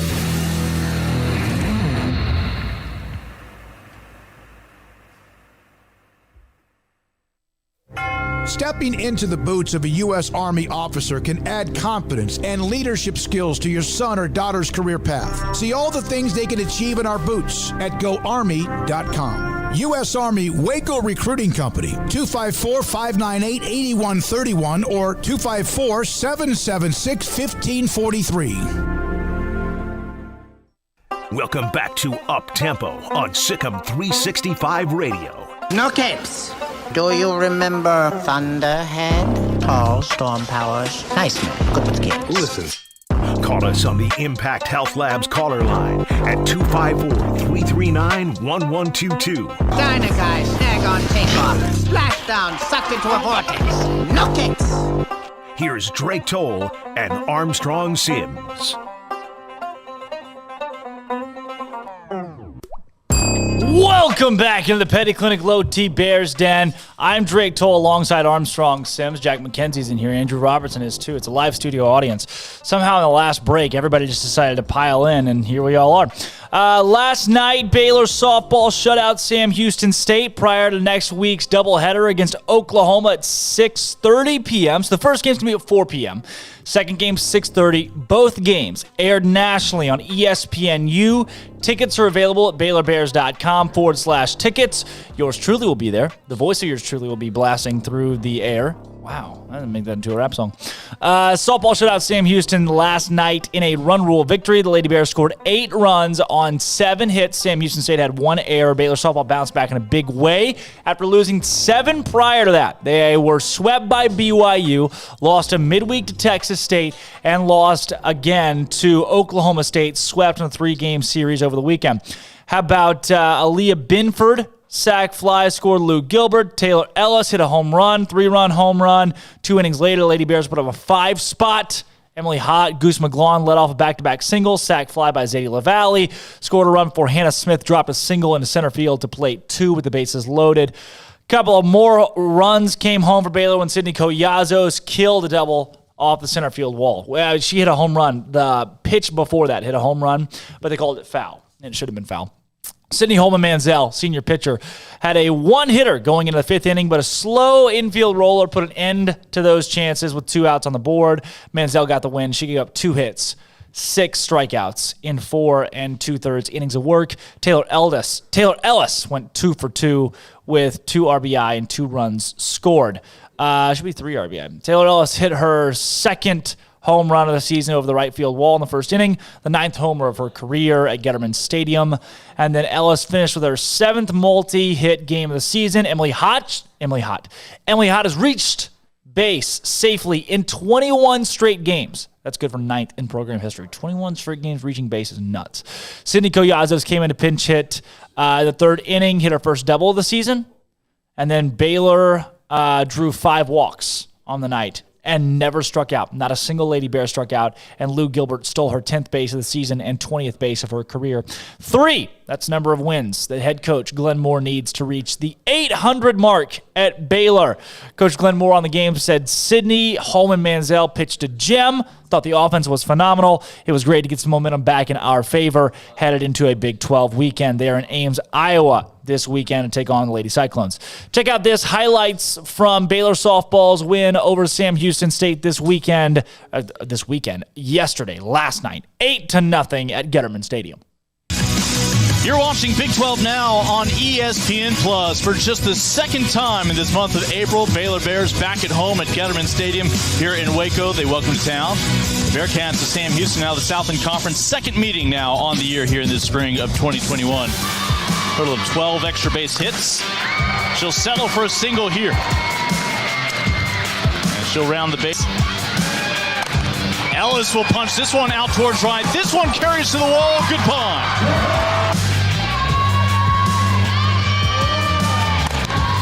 This will get down and left. Quickly finds Grill. Up the middle, and it's trouble. 2 more Bears come home, and now the ball slips away. A non-ball, nothing close. Try and get her to swing. Well, they'll take the strikeout. Pinch hit that would have been for Collazos. 2-2 may have a chance to do it anyways. Off the wall, saving the home run is McDonald, bringing it back into the ballpark. But 2 runs will score. This inning continues unless they can get that throw to first. Or pardon me, 2 halves, I guess. Kim Mulkey's 4 quarters. Final out, got it. Ball game. Baylor will get the run rule victory back in the win column. 8 runs tonight after bringing their bats to the plate for just 4 occasions. Those highlights from last night's win, Baylor on top of Sam Houston, getting back in the win column. Right now, the Lady Bears are projected to make the NCAA tournament. They're going to be in postseason play. The baseball team is also projected to be in postseason play. However, with the way that things sit, not looking likely the team will end up being a host for postseason play. So I'm not sure if Baylor's going to be able to host a regional this year. They are no stranger to hosting regionals and being a top 16 seed in the country, though. It's a Baylor softball team that's been to 4 World Series since 2005. The pedigree that Coach Glenn Moore has set at Baylor is unbelievable. All right, on top of that, tonight you've got the A&T match coming up. Yeah, it's a big one. When we come back, we're going to hear from Coach Felicia Mulkey talking acrobatics and tumbling as that team takes on Oregon. We're going to break it down and hear from her on the other side of this break. And then after that, Joey Scrivano, the head women's tennis coach at Baylor, is going to come on and talk about the Big 12 championship meet tournament. There's tournaments and meets going on today. Tournament that is coming up for his team. Don't go anywhere. This is Up Tempo. Rise and shine. It's Baylor game day. How about we celebrate Jersday with some flair? Oh my gosh, who writes this? Postseason play opens today for the Baylor acrobatics and tumbling team as the number 2 Bears meet the number 3 Ducks in Waco for the NCATA National Semifinal. The first meeting between the 2 teams ended in Oregon win by less than a point, but the Bears avenged with a 4-point victory in the Farrell Center just a couple weeks ago.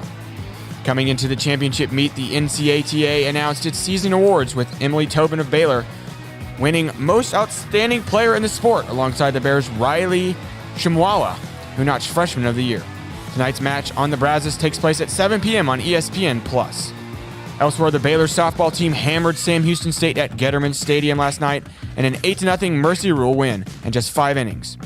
It was a 3-run first inning and a 5-run third thanks to a monster 3-run home run by Taylor Ellis. The win snaps a 7-game losing skid for Baylor as the Lady Bears head to Ames, Iowa for a meeting with Iowa State this weekend. And consider the Big One rescheduled. The softball team will now meet number 1 Oklahoma in a game that was previously postponed due to COVID on next Tuesday night for a doubleheader at 4 and 6:30 on ESPNU. And in college basketball, Keontae Johnson will stay at Florida over declaring for the draft. Charleston guard Zep Jasper is transferring to Auburn.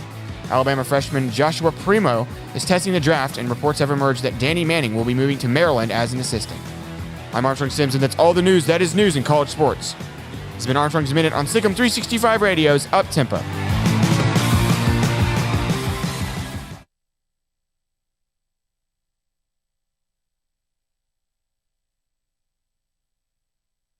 With so many companies and policies out there, it gets so confusing shopping for insurance, and I never know if I'm getting the policy that's right for me. Luckily, I met the team at the Niche Group Insurance Agency. With the Niche Group, you can go to one company and get access to coverage options from many insurance carriers, and you get to speak to a real person about your specific coverage needs. With the Niche Group, I know I'm getting the right coverage at the right price. If you need insurance, talk to the experts at the Niche Group at 1-800-258-8302. At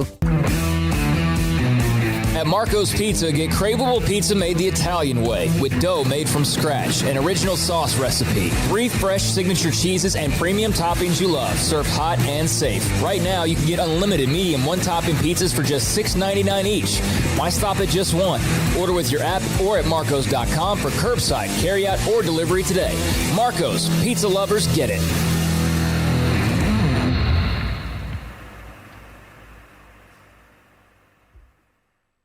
From the first workout to the last practice, sports is an incredible challenge. Hi, this is Dan Engel with the First National Bank of Central Texas, and we're proud to support each athlete, every parent, and our educators. From families, small businesses, to the biggest industry, we're here to help. With remarkable products like instant issue debit cards free at all of our banking centers, we've got banking ideas that fuel big dreams. The First National Bank of Central Texas. Familiar faces making local decisions. Member FDIC, Equal Housing Lender.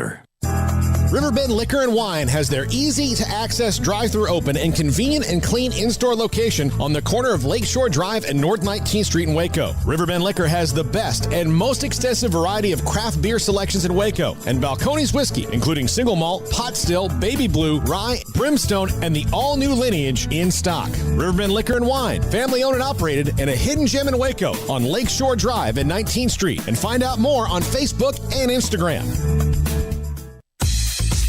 Southwest Sports Medicine and Orthopedics, the team physician of Baylor Athletics. Our doctors specialize in the diagnosis and treatment of any and all sports-related injuries. Celebrating over a decade of service in Central Texas, our doctors are equipped to handle a wide range of issues, whether it's your foot or ankle, orthopedic spine care, your hand or wrist, knee and shoulder pain, or if you're in need of our arthritis or total joint clinic. Come see us at the new Baylor Scott and White Ted and Sue Getterman Sports and Orthopedic Center. Trusted doctors at Baylor Trust, Southwest Sports Medicine and Orthopedics. Our goal is to get you back in the game.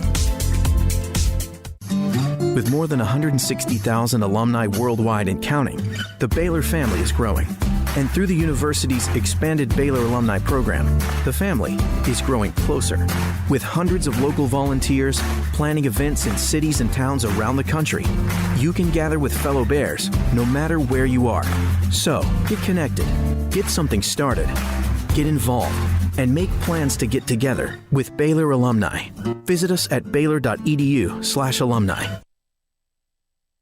Boozers is the wedding ring store and more. If you're ready to get engaged or already married and want to upgrade your wife's ring for a special anniversary, Boozers is the place to go. With the largest selection of premier quality diamond engagement rings and wedding rings in Central Texas. They have 7 cases with over 300 styles of rings from top designers like Natalie Kay. Choose from yellow, white, or rose gold, plus beautiful top quality loose diamonds. With an in-house jewelry, they can also custom make anything you want. Bring in a picture or drawing and let Boozers create your one-of-a-kind pendant or ring. They can even use some of your old gold and diamond jewelry to create something new. At Boozers, you'll find a great selection of quality timepieces, and Boozers is the place for expert watch maintenance and repairs too. They specialize in expert Rolex watch repair for fine jewelry, watches, custom work, and more. Go to Boozers on Valley Mills and Lake Air Drive in Waco. Boozers, the wedding ring store and more. Welcome back to Up Tempo on SicEm365 Radio. As there's a drive in a deep left field by Castellanos, it will be a home run. And so that'll make it a 4-0 ball game. Now back to the Bears Den with Drake Toll for a Baylor take on your lunch break. All right, tonight is the night. Number 2 Baylor Acrobatics and Tumbling will start its journey to its 6th straight national championship. Semifinal match against Oregon. Baylor number 2 in the country, 4-1. The Ducks are 2-2. In the last meeting, Baylor bested Oregon 287.43 to 283.885 on April 10th in Waco. Oregon's looking to avoid a 3-meet losing streak. What? While head coach Felicia Mulkey is looking to improve upon her 16-2 mark against her former school, Oregon. She has won every national championship that has ever been played in acrobatics and tumbling. 2 Bears have won back-to-back weekly honors, with Cam Kitchens and Emily Tobin having taken home Athlete of the Week and Specialist of the Week. And you also have Emily Tobin winning Athlete of the Year in the NCATA. The Bears will look to go for their 6th straight national championship, while Mulkey's going for a 10th career championship. Fit it for the thumb, baby. Fit it for the thumb. Baylor is hosting in Waco for the 2nd year in a row. Drake Toll, present. So this from Felicia Mulkey as she talks about tonight's matchup with Oregon and a chance to play for a national title tomorrow night on the line. This top 10 minutes of Felicia Mulkey's press conference going into the biggest meet of the year for Baylor. As far as this season, because I mean, seriously, I was like, wait a minute, this is national championship week. Even though you haven't had as many meets, does it seem like it's flown by, or what's this year been like for you? Very strange year. So it feels like, on one hand, it feels like it's been 12 years long, and the other hand, it's been like in a snap. We kind of joke and say the month of March was 5 months long. So January, February went really quick, and then the month of March took forever. So yeah, it feels weird, to already be at the championship in some ways, and then in other ways, I feel like we should have been here 7 times. But I guess it's almost like a championship for 2 years, though, right? Because we didn't get one last year. So if you win this year, does that count as 2 then? I'm going to push for that. The fact that you've faced Oregon so recent, does that change anything? Or, what do you guys do? And really both sides, what do y'all do in terms of you just faced each other not that long ago? Yeah, we were looking at that. I think we had like 6 or 7 practices probably between the 2 meets. It doesn't really change anything for us. Is really just going out and executing what we know we can do. We had some things we could clean up from the last time we saw Oregon. So we've been doing that and really been able to thankfully get to a point in the year where we can pinpoint things and work on it. So for us, it's just, we've spent the last 6 or 7 practices just really cleaning up some areas that we could, and then maintaining and really at this point, looking for as many execution points as possible. The start value is where it is. By then we were able to up our start value a little bit, a few tenths even going into the championship, which is something to be said in this weird year. But at this, our mindset hasn't changed at all. It's just execute. And then we go after those little pinpointed things like our toss event, for example. There's a lot of tenths to be gained there from our last meet. So we've been working on that, and hopefully we'll be able to show that this week. And I guess that's where I was going to go next, is what areas, because like the team routine looked like it was pretty clean. Are there specific areas that you need? You mentioned the toss. Is that the main area that you need to clean up? In my mind it was, because we're not executing there the way that we usually can, and we know we can.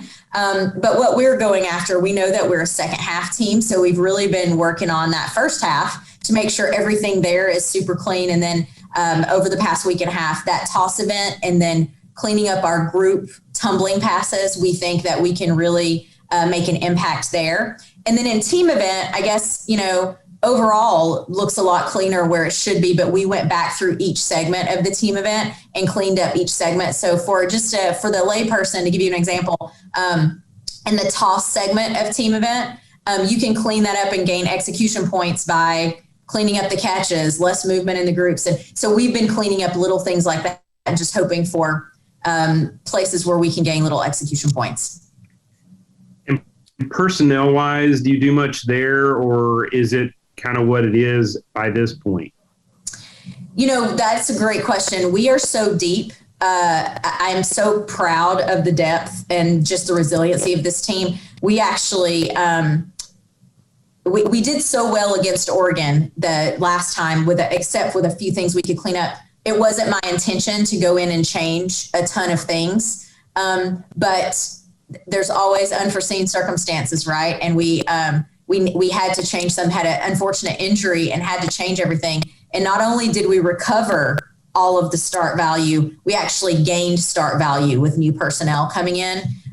So I'm proud of them. And then the mindset, anytime anything changes, the mindset could be a detriment. And this team you really can't shake them. They're ready to go. So personnel wise, it'll look a little bit different than what you saw against Oregon last time, which I don't think we've competed the same team once this year. That's just the nature of this year. You performed so well against Oregon. You mentioned that. How does that help? I mean, you have to have good feelings about that, it being so recent and going against Oregon again. Mm-hmm. Yeah, I mean, I think it was a confidence builder for our team, getting back to where they know they can be. And they were not satisfied with their performance. Our team wasn't satisfied with our performance that day, but we were happy with it. So they left there with a little bit of hunger, even to get better and to clean some things up. But I think if nothing else, it was just a confidence builder, and then just that much more to just say, okay, let's keep our foot on the gas right now. Just because we won that meet, let's not take our foot off the gas. So my goal is always to peak at the right time, and we have not peaked yet. So we hope to see that this week. Is there any possibility that this is the last of these championships under the NCATA umbrella? I mean, could we be having an NCAA championship next year, or is that still, maybe another year off after that? Well, the process is, that's a great question. So the way the process works, we are technically an NCAA sport right now.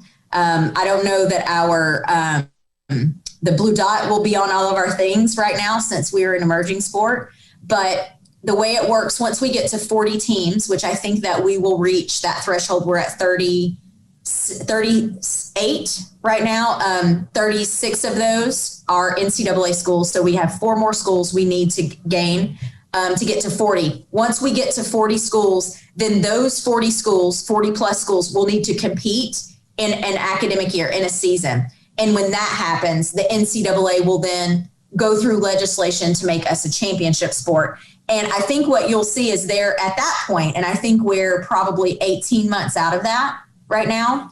And so I think you'll see an NCAA championship, but I also still think you'll see an NCATA championship still. If you're familiar with the way college gymnastics works, there's a college NCAA championship, but there's also a USA Gymnastics championship that runs kind of simultaneously. So the NCATA won't go away. It'll still be there running championships. But our hope is that we'll be part of an NCAA championship complete with trophy and blue dot within the next 18 to 24 months. So we'll keep our fingers crossed.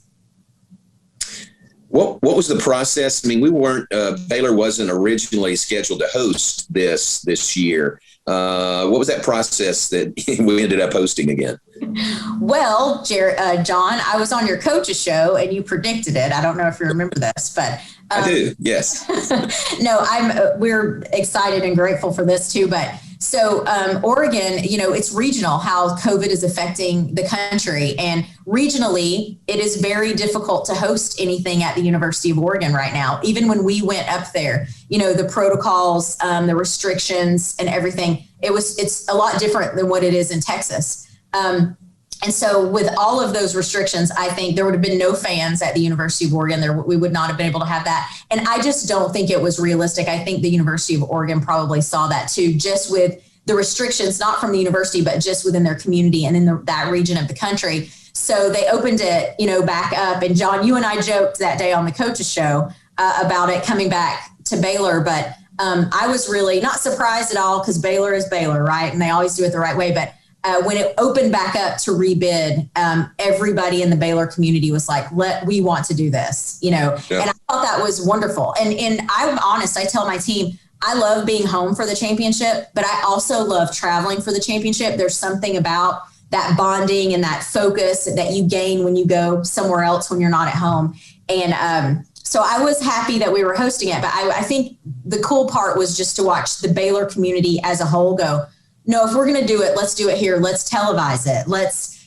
These kids haven't had a championship in 2 years. Let's give them something really special. So I have not had any part in planning this championship. Dee Campbell and Treasure Fields have been heading up a committee that's run this championship. And I am so impressed with what they've done in a year of COVID and how special they are making it for the student athletes that got here. So, the process was Baylor jumped in and said, we'll do it. And the NCATA said, okay, but it really goes to all of the individuals, including you guys who were willing to put in a little extra work to host it here.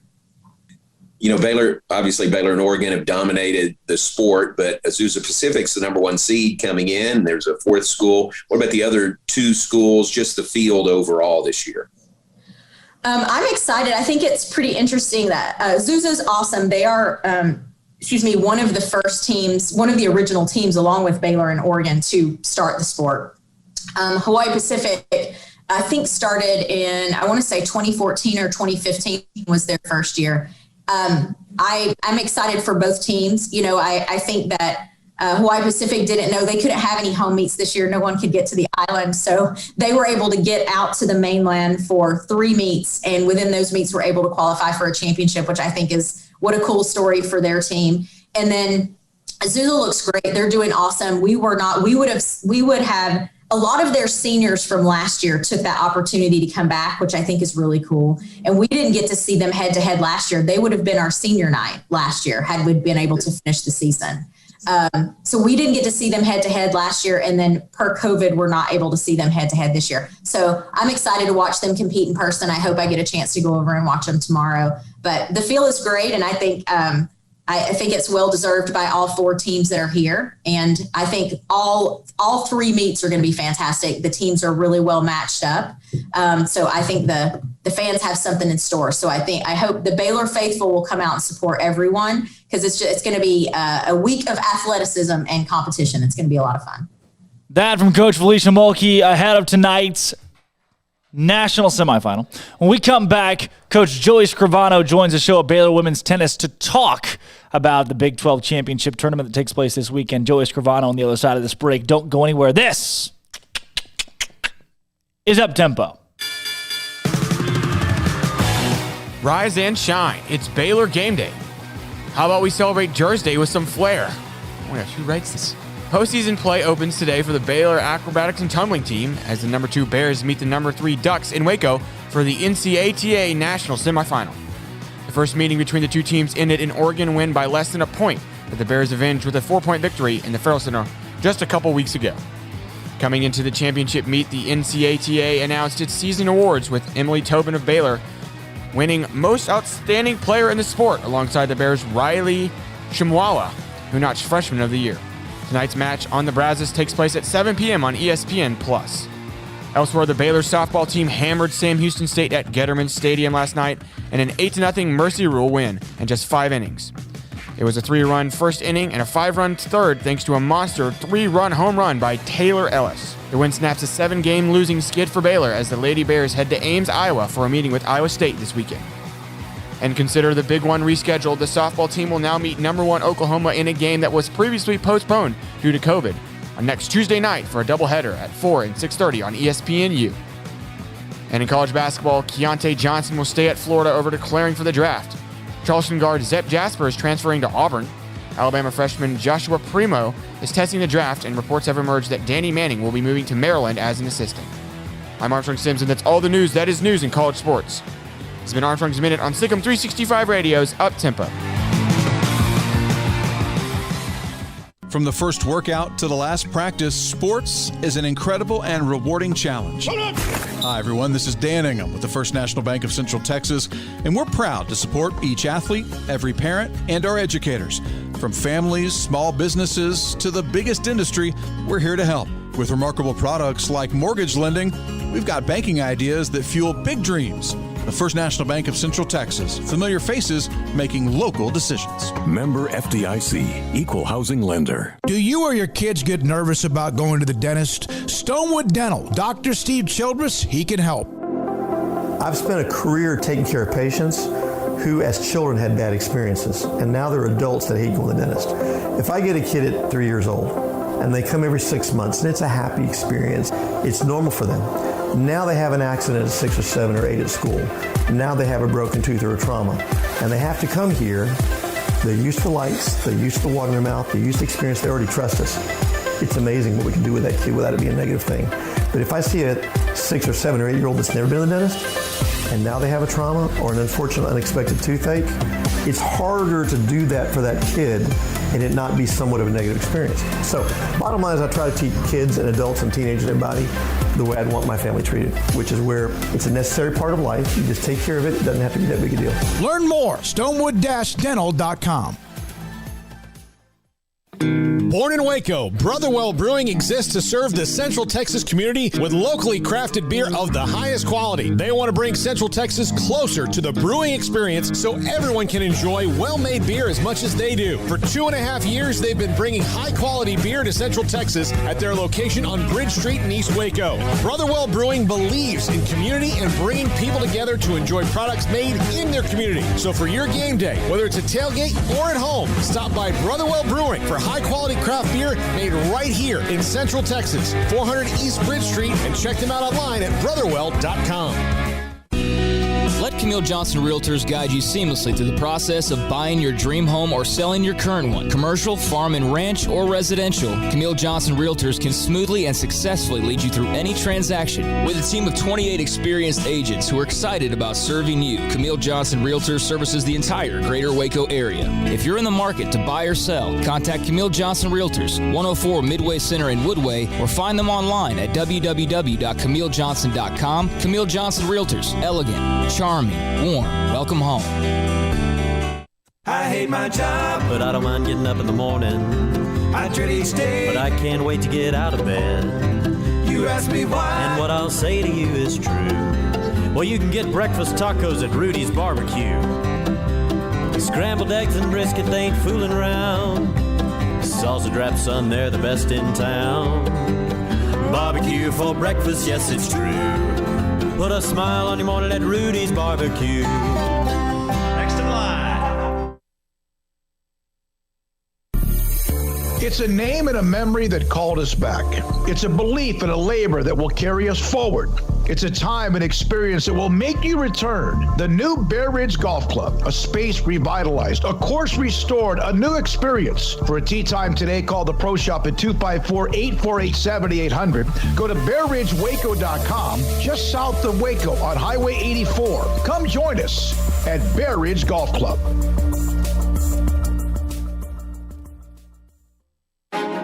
Texas Board Certified Personal Injury Trial Lawyer and Baylor alum David Willis and Baylor alum Parker Willis are ready to help if you or a loved one has been wrongfully injured in an auto accident, SUV rollover, industrial accident, 18-wheeler crash, or were seriously injured by a defective product or recall drug. Call them for a confidential and free case consultation at 1-800-GOT-HURT or visit them at TexasTrialLawyer.com. Principal office located in Houston, Texas. What you do in privacy is your own business. What you do in public with your truck, well, that's our business at Pickup Outfitters. In your garage, it's okay for your truck to parade around in the nude with no accessories. Hey, this is still America. But when you bring your truck out in public, it's just common decency to put an outfit on your truck. And that's where we come in at Pickup Outfitters. Put a cover on that bed. Cover your rear end with a bumper and a hitch, for goodness sakes. There are women and children on the roads. And guys, don't leave your tools exposed. Put them in a toolbox. Be proud of your truck and stand tall with a lift kit. Or improve your truck's posture with a leveling kit. Add some class to your pickup with new wheels and tires. Or dress up for a date with your new RV or boat with a fifth wheel or a receiver hitch. At Pickup Outfitters, we're dedicating to making the roads decent for all Central Texans. So when taking your truck out in public, remember your manners and accessorize it properly with an outfit from Pickup Outfitters. 220 Lake Air Drive in Waco. It's time to fire up the grill, heat up the oven, or get that deep fryer going to enjoy the top quality products at Waco Custom Marketplace. Order 30-pound sacks of live crawfish by 6 on Wednesday. Pick up on Friday afternoon after 2 or Saturday. Enjoy the weekend. 30-pound sacks of live crawfish available right now for $4.25 a pound. Find all the crawfish boil ingredients you need, including red beef potatoes, sausage, corn cobbettes, and Louisiana boil seasoning. Make your order for live crawfish by Wednesday at 6. Pick up on Friday after 2 or all day Saturday, and enjoy the weekend. Waco Custom Marketplace, your home for fresh baked kolache, cinnamon rolls every day. Butcher shop to cut your steaks the way you want. Fresh seafood, summer sausage, boudin, house-cured and smoked bacon, spices, seasoning, soup mixes, and more, and weekly gift boxes for any occasion. Waco Custom Marketplace, 425 Lake Air Drive in Waco, or WacoCustomMarketplace.com. It takes time to reach goals. It's a truth that applies to more than sports. It goes for your financial goals as well. You work hard for your money, and you deserve an investment strategy that lines up with your game plan. And Tom Albers, your Edward Jones financial advisor, can help. If your financial investments aren't putting forth the effort you desire, stop by today for a financial review. Tom Albers, 4301 Lakeshore Drive, 254-776-7605. Edward Jones, member SIPC. How much you want to make a bet I can throw a football over the mountains? Welcome back to Up Tempo on SicEm365 Radio. Paulie, give me some of your tots. No, go find your own. Come on, give me some of your tots. No, I'm freaking starved. I didn't get to eat anything today. Call us on the Impact Health Labs caller line at 254-339-1122. Paulie, don't be jealous that I've been chatting online with Dave all day. Your place for a Baylor take on your lunch break. Here's Drake Toll.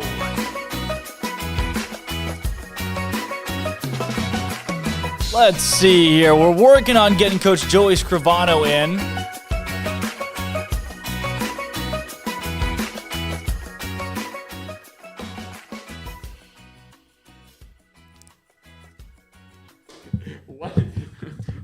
What is your plan right now, sir? I think we're... You want to hit an Armstrong's Minute? You can let the people know what's going on. Armstrong time. Yeah, We're literally live. Sir. Yeah, so Coach Joey Scrivano is getting into the Zoom call right now as we speak. This is true. He was in, and then he was. Right. I think we're working through some audio issues through Zoom, trying to make sure we get his audio, because without his audio, what do we have?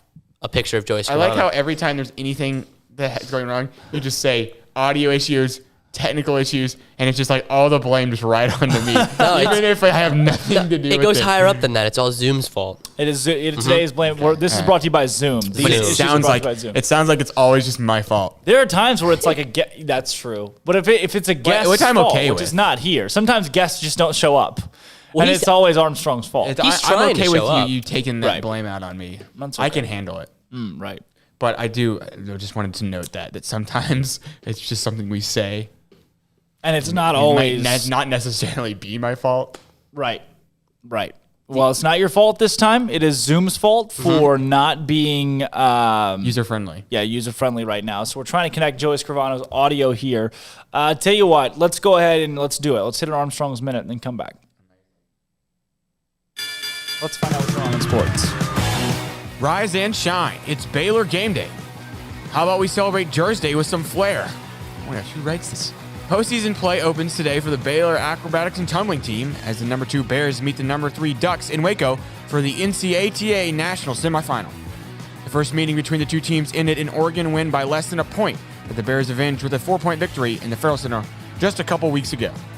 Coming into the championship meet, the NCATA announced its season awards with Emily Tobin of Baylor winning Most Outstanding Player in the Sport alongside the Bears' Riley Shimwala, who notched Freshman of the Year. Tonight's match on the Brazos takes place at 7 p.m. on ESPN+. Elsewhere, the Baylor softball team hammered Sam Houston State at Getterman Stadium last night in an 8-0 Mercy Rule win in just 5 innings.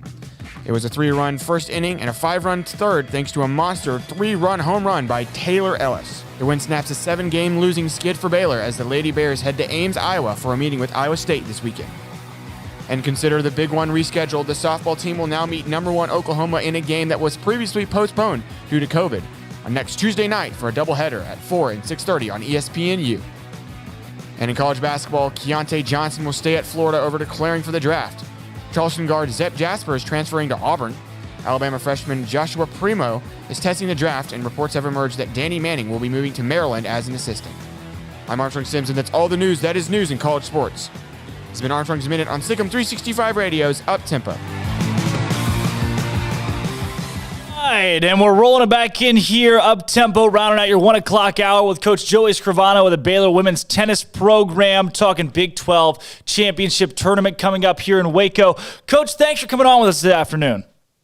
Yeah, of course, anytime. Always a pleasure to have you and excited about this weekend. I know all of us in the studio are credentialed to go show up and be able to watch you guys compete live in action. I got to know, Coach, you're going into the postseason this year with a team that's top 15 in the country, have national championship aspirations, and you're going into a tournament in a tough conference.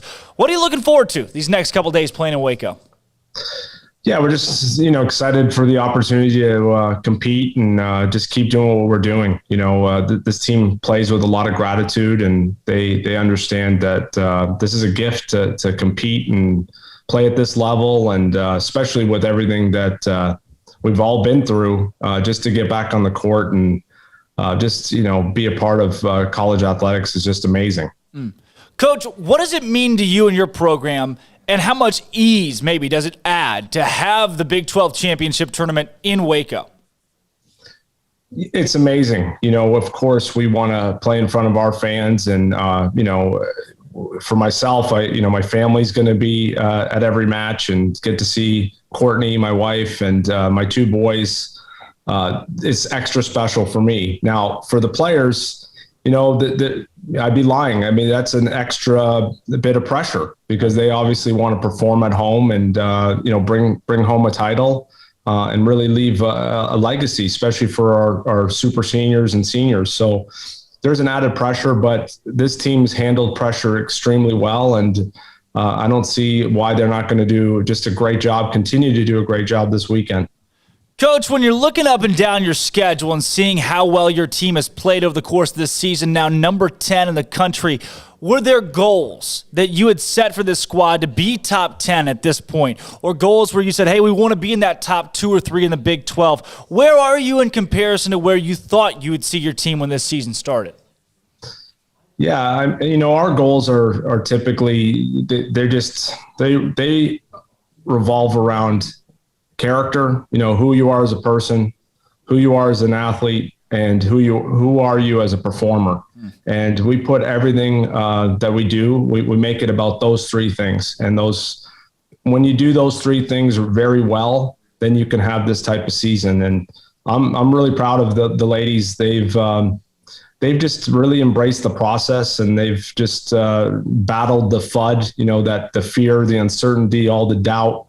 And they've just really learned how to overcome themselves and just become better people, better performers. So just so pleased with them. Coach, you're taking on this TCU team yet again here in the quarterfinals. That match coming up quickly for Baylor fans who can go watch it. And it's a TCU team like I talked about. You've seen them twice now, beaten them twice now. How do you keep from overlooking a team, even in a rivalry matchup, that you've already played, already beaten, especially when you just did it a week and a half ago?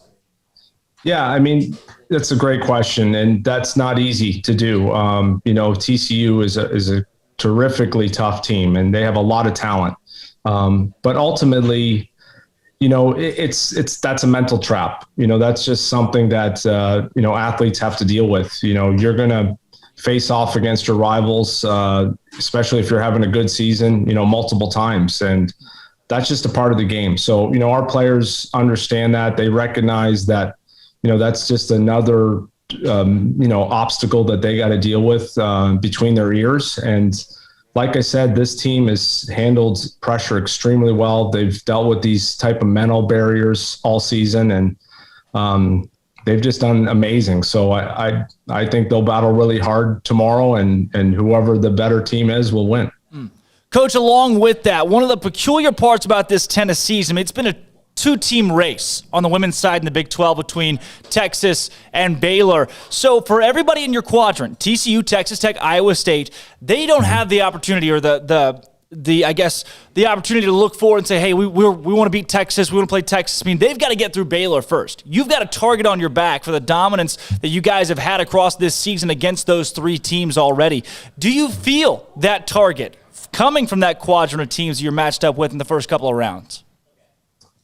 Yeah, we feel that pressure with everybody we play. I think this team is, if you look at our schedule, we've won a lot of 4-3 matches, and somebody might look at that and say, you know what, boy, Baylor women's tennis is not very dominant. But I look at it and say, gosh, we're really mentally tough. The Patriots win a lot of games by a field goal, and no one's complaining about how good they are or they're not dominant enough. And that's this team. This team is just so good between the ears. And they've found ways to win in really, really adverse situations. And I think we're going to continue to do that. Coach, I know we've talked about taking it game by game and not overlooking any opponent, but Texas, everybody's looking forward to the possibility of a Baylor-Texas matchup in the championship of this tournament. How do you keep your squad focused overall in the first couple of matches, just saying, hey, we've got to win these first before you have that possible matchup against Texas?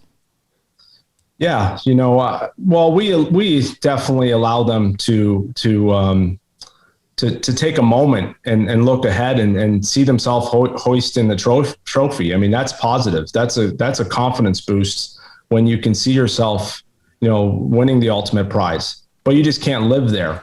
You can go there for a minute or two, but then you got to get back to the present. And this team has done an amazing job, like I've said, just staying in the present, dealing with these mental obstacles, and that's one of them. Texas is an obstacle. We've put an identity to that team, and that's a problem. We need to erase that and just get back to just being performers and staying in the present. And we don't have to play perfect tennis this weekend. We just need to really be present. And I foresee us doing that all weekend. You talked about it. It's tough not to look forward or at least have that looming. Is that maybe some bulletin board material, knowing that you played Texas 3 times already and fallen to them 3 times? Do you want that Texas matchup to get over that hump in Waco? Ultimately, I really don't care who we play because, as an athlete, you got to really overcome yourself. That's the biggest challenge. Texas is not the challenge. They're a small part of the equation. It's really about us performing at our best. And if we do that, I really like our chances against everybody. And that's what's exciting with this team. We haven't done that yet as a team, which is pretty incredible when you see the results. But I do feel like it's coming. That day's coming where we're going to be hitting on all cylinders, and our team will be, everybody be, in sync and overcoming those mental barriers and being fully present. And that day's definitely coming. We're close. Coach, we talked to you a couple months ago about what makes this team a national championship caliber. And you mentioned the culture, and that culture being able to carry this program to the national scale. Has that changed at all now looking 2 months later? Or maybe there's more added on to that makes this team national championship caliber? Yeah, I think with every match that we play, our confidence is growing. And, ultimately, you can't ask a player to just believe in themselves. They need some evidence. And this team has earned that evidence throughout the entire season. They've just shown how tough they are and how they can, perform at their best under the highest pressure. And that's all you can ask for is just give them the opportunities, let them discover what they have in them. And they've done that. And this team is as good as any team I've ever coached between the ears. And that's where matches are won. That's the matches are played before they're played. The points are started before they start. And this team is really good at getting that type of mentality. So we're excited. Coach, I know you mentioned, that it starts with yourselves. Not the other team across the way, but it starts with yourselves. And looking forward, what is it going to take, not just to win the Big 12 championship in this tournament, but also to make a run in the postseason in the NCAA tournament? What does this team need to do? Yeah, ultimately, we have to play big, and to play big, you got to have a lot of confidence. And the only way you can get confidence is you got to behave that way. And this whole notion that confidence is something that just it's just you have to win to get confidence, and you have to play well to get confidence. I don't believe in that. I believe we obtain confidence through the way we act, the way we think, the way we behave. And this team has learned that. And you can see that in the scoreboard. They've done a great job of building their own confidence, earning it, and not waiting for it to just appear. I love it. Coach, thank you so much for bringing that perspective to the show today, as always. It was a pleasure having you on a couple months ago, and now to do it again. 21-3 on the season, number 10 in the country, number 2 in the Big 12 is unbelievable. Before we get you out of here, our Bear Games question of the day, though. First one being, we've got, I'm going to make the first one a two-part question for you. Baylor football in their spring game, it's open seating. Where's your ideal seat at a football stadium? Gosh, ideal seat. I guess at the 50. I like to watch games at the 50-yard line. Is that how far up? How far up on the 50, though? I like to see the coaches, honestly. So whatever place I can watch the coaches coach, that's what I'm all about. Because you can learn a lot by that, just seeing how they behave and their interaction with the players, and you can kind of see the culture of the program through the way the coaches are. So any seat that I can, get my eyes on Aranda and his staff, that's a good spot for me. Coach, whether it be the Hawkins or the Herd, where's the best spot? Because you get to do it typically from the court. Where's the best spot to watch a tennis match?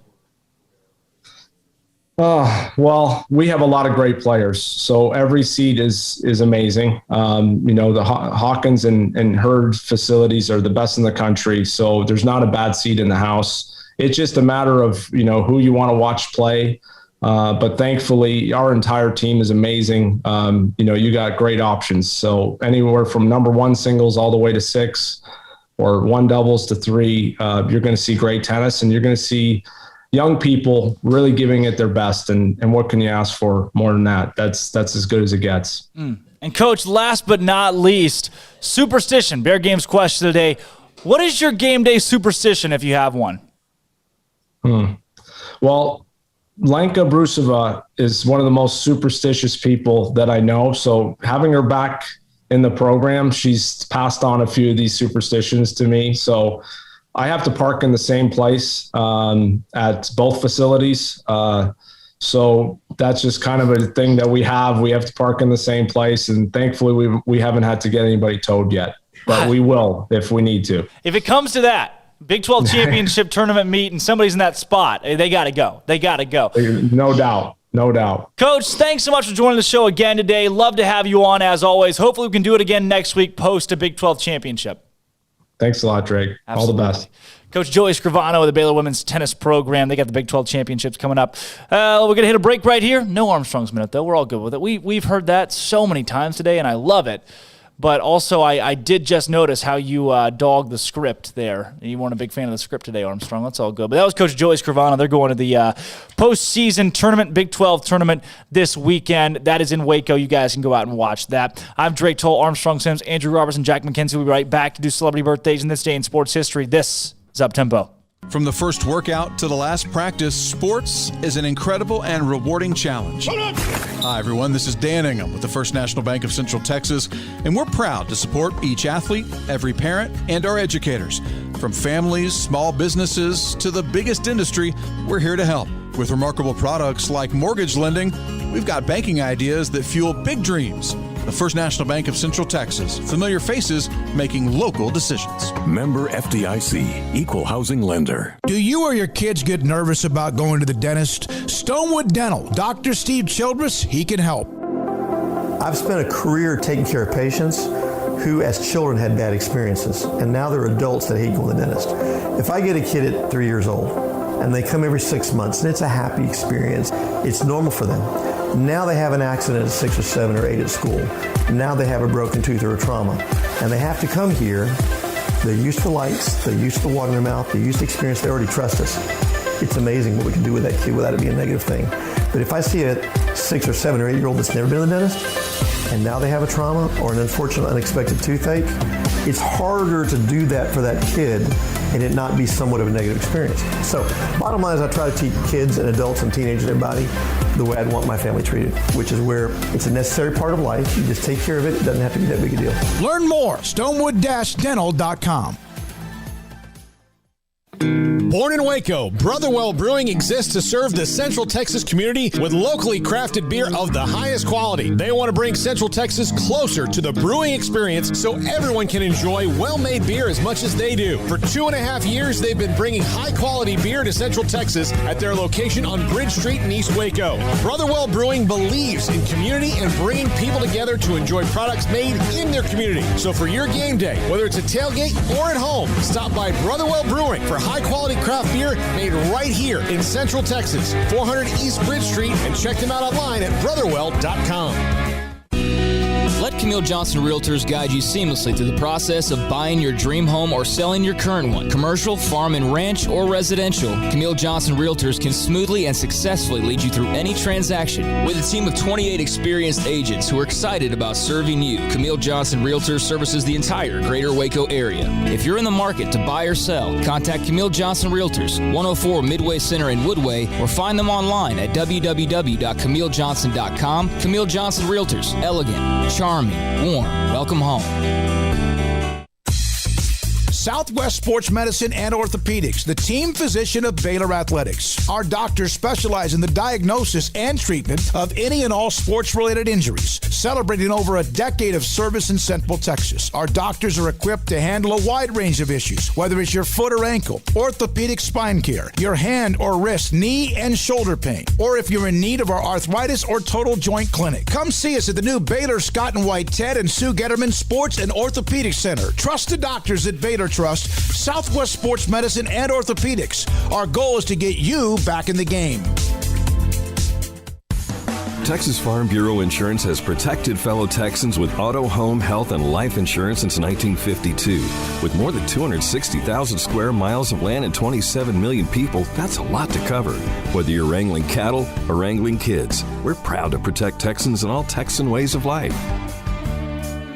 Stop by and see our agents at one of our 3 McLennan County locations. Coverage and discounts are subject to qualifications and policy terms and may vary by situation. Welcome back to Up Tempo on SicEm365 Radio. What you just said is one of the most insanely idiotic things I have ever heard. Everyone in this room is now dumber for having listened to it. I award you no points, and may God have mercy on your soul. Now back to the Bears Den with Drake Toll for a Baylor take on your lunch break. All right, we got a big show coming up tomorrow as well as we're playing celebrity birthdays now. Jeff Haxton will join the show tomorrow. He's the voice of Texas Tech baseball. Yeah, that's right, Jeff Haxton, the voice of Texas Tech baseball. He's, that name's familiar.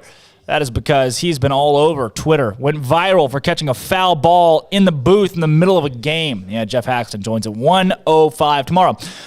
Celebrity birthdays. Armstrong and Andrew. Machine Gun Kelly. Oh, 29. Okay. Armstrong? I was trying to train Andrew. Yep.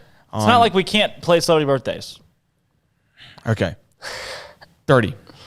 31. That's ridiculous. Did it to him. How about Marshawn Lynch? 28. 32. 35. Who are you? 101. Marshawn Lynch, Skittles? Marshawn Lynch, Skittles? Jack Nicholson. Jack Nicholson. I know who Marshawn Lynch is. Oh, do you know who Jack Nicholson is? The golfer. Yes. He's old. No, you're thinking of Jack Nicklaus. Yikes. That's bad. Jack Nicholson is an actor. And he I'm gonna go with the golfer still. 68. Okay. 73. Jack never plays this game. Yeah, Jack Nicholson. He's opting out. I want to know your Jack Nicholson guess, though. But he can't say one age. He gets 17. Stop bugging my assistant producer and move on with the show. 84. I was close. Jack 84. Nicholson's 80. The only reason I asked Jack is because I thought Jack would get 84. closer than anyone else. for I have a lot of confidence Jack would have gotten close. No, he looked terrible for 50. True. But he looks the same now as he did at 50. There you go. Willie Robertson. Ooh, my long-lost relative. I don't know who it is, though. You don't know who that is? Willie Robertson? Duck Dynasty guy. Oh, I do know who that is. I'm going to say he's 53. It's a really good guess. I'm going to say 58. 49. Willie Robertson's 49. Yeah, I was good. Young. He had kids young. Vladimir which makes Lenin. Total sense, actually. Vladimir Lenin. Probably had kids when he was like 19. Is that like the communist guy? Vladimir Lenin. The guy from Russia, the communist. No? No, you might be right. I'm going to go 95. Oh, 95. I was going to go 99. 151. Yeah, sorry. Vladimir Lenin? 95? He was 95 today? I mean, bro, he was young. I thought he did it. Yeah. I thought he did that stuff in Russia in like 1917. He was born in 1870. So maybe, I mean. Bro. He was around for some Grand Nationals. I bet he was at some Grand Nationals. Guarantee you. I bet he was at some Grand Nationals. Glenn Campbell's birthday is today. Southern Nights. He's dead, though. Have you ever held the Southern Nights? You only know that song because of Guardians of the Galaxy. No, I've never seen that movie. I've never seen that movie. Oh, really? Yes, you have. No, I haven't. Yes, you have. Do not lie. No. Do not lie on this show. show. He's from Arkansas. That's why I know it. And I also know all music. He's 81 today. I actually believe you. I know all music. Well, he's not 81 today. He would have been 81 today. All right, I'm Drake Toll. He's That's sadly Armstrong Sims, Andrew Robertson, Jack McKenzie. That's on studio today. Come back tomorrow. We'll talk to Jeff Haxton. We'll talk to some other guys. We'll do some crazy stuff's going to happen tomorrow. You're not going to miss it. On a scale of 1 to missing it, you're not going to want to. I'm Drake Toll, Armstrong Sims, Jack McKenzie, and Andrew Robertson. This is Up Tempo.